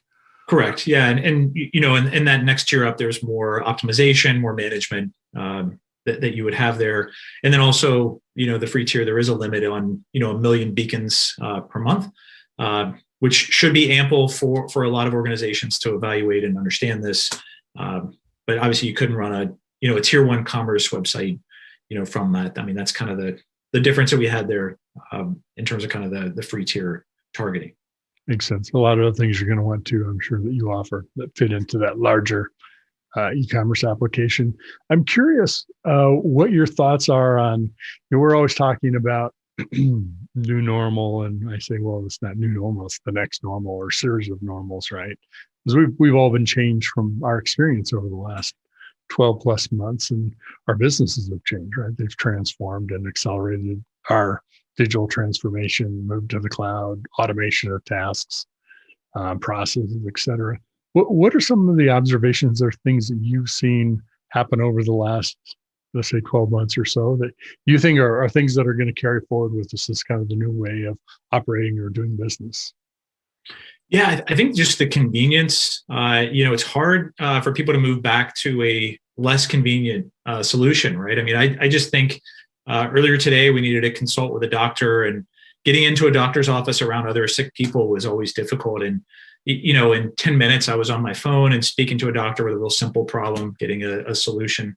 I don't know why I would ever go back to the old way, right? Exposing yourself to other people who weren't feeling well and were contagious. I think just online web processes, we've accelerated so many of the consumption of really, really convenient, easy web processes that we're probably going to move anyway, but we've fast forwarded things probably 3 to 5 years. So we, talk to organizations that are seeing sort of on the commerce side, most days of 2020 were like Cyber Monday, right? Just the traffic, if they were fortunate enough to be in a retail business that functioned really well online in a retail setting, every day was a peak day. In financial services, a lot of just the simple things that you would do at a bank branch, you can kind of do now, via mobile app, right? You can make your deposits, move money around. Maybe you don't need to go to that branch as often, and it's so convenient. It's probably tough to think of a reason why you would go back. So I think all of those convenience applications that have moved to the web, we will likely see a lot of those stick. Yeah, I totally agree with you. And I also think there's the data that I've seen and kind of anecdotally also heard is we've expanded the group of people that are now comfortable using those kinds of services. Comments like, I didn't realize that online banking was so easy. I'd always thought it was this hard thing to learn because maybe they haven't used a lot of online services. Now everybody's been forced to do that. And if it's easier, I'm not going to commute to work. I'm not going to drive to halfway across town to whatever my bank or a store. I'll order it if I can. And I guess you might go back into the restaurant or the store because you want the experience, but the convenience is probably going to rule the day in many cases, I would guess. Yeah, I mean, I agree with you there. I think like most people, I can't wait to go travel, to go sit in a restaurant. Those things, you miss. And I know personally, I will go as soon as we're able to go do those with vigor, right? Make up for lost time in those areas. But some of the convenience and, we work with the large gaming organizations. I think there's so much innovation there with gaming that's so compelling now. It's easy to see that the time that people are spending their gaming is likely to persist after things open up, and also with the way people enjoy movies, right? New release movies now in your home. That's a pretty nice arrangement, right? All of the streaming services that are available. That's a pretty compelling set of offerings there as well, that you kind of have to imagine that much of that is going to persist when we go back to normal. For those fortunate enough to be able to upgrade their home theater systems, their computer setups, their TVs, all of that, right? Now you really can enjoy those things even more in the home and not miss the experience quite as much. Definitely. I'm curious, it's kind of back to the page integrity manager, as we were talking before about the acceleration of digital transformation applications, digital interactions with each other and with our businesses. A lot of IT teams are under even more pressure now because we've demonstrated that through software, we can do some pretty amazing things pretty quickly when we need to. And now businesses are counting on software teams for even more and more of their strategy. It's not just a back office function. It seems to me that one of the things about PIM is that we talk about shift left in DevOps for security, but taking some of that security burden off of the software team and putting some added tools around the application through this JavaScript code seems like that'd be a huge help to the dev team itself. Yeah, Mitch, I think that's the way we're thinking about this, right? I mean, if you think about other ways you would go about, exercising control over what the browser does on your site, you still have access to content security policy where you could, theoretically create an allow list and only allow calls out to a fixed set of domains. And then anytime a developer wanted to introduce, a new domain, you have to go through a whole pipeline process of understanding how to modify that list and add to that allow list before a change propagated. That's constraining to a developer, right? Because we know that our developers, the e-commerce, is the only commerce for a lot of organizations these days, and they want to make that compelling. They want to introduce new functionality. So we think this is one of the more DevOps friendly models of security, in that you're saying, if you need to make a change, if you need to add a new partner, go ahead and do that. And we're going to monitor what's happening. We're going to monitor the behavior and not generate a million alerts. But if something truly risky occurs based on a behavior, we're going to alert you to that immediately so that you can intervene. We're going to call out introduction of vulnerabilities if we detect a new vulnerability because as you're moving quickly, you accessed a library that has a known vulnerability. We're going to catch that as soon as we see that get introduced to the client and call that out. But it's allowing security to operate at the pace of development is the way we're thinking about monitoring that behavior. Yeah, and the pace of the threat, right? Because it's increasing right along with the application speed of delivery as well. It really is, and like many areas, I think these browser-based threats, just the some of the techniques that we've observed, people using have been. You almost admire the creativity, for sure. I mean, we've seen leveraging as an exfiltration channel, kind of attacker-controlled Google Analytics domains. Because if we talked about kind of that allow list, not many organizations are going to prevent Google Analytics, from an allow list. So that's likely to be available as an exfil almost anywhere because people are making valid calls. And if an attacker is able to make a call out to their own tenant on that platform, it's very unlikely that anybody would be blocking that traffic, along with other. That's a pretty basic e-commerce site or e-commerce, plugins, functions, WooCommerce, whatever it might be. Those are going to be pretty common in web pages. Totally. Yeah. Interesting. Well, I'm getting a little antsy to travel too. I'm not in front of a real bay here, the virtual bay. Hopefully I'll get to, I'm planning to visit there maybe end of summer, early fall. Hopefully we'll all get to be able to do that. And hopefully we'll get to run into each other at a future security conference show. If not, we'll see each other digitally. Would love to have you back and hear some more about things that are happening with Akamai and security. Yeah, thanks, Mitch. I would love to take you up on that. Look forward to seeing you.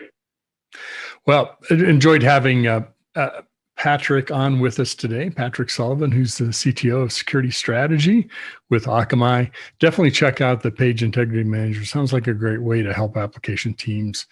And why not make the infrastructure, more smarter about our app security, as well as what we're doing to write secure code. So take care, Patrick. We'll talk to you soon. Thank you.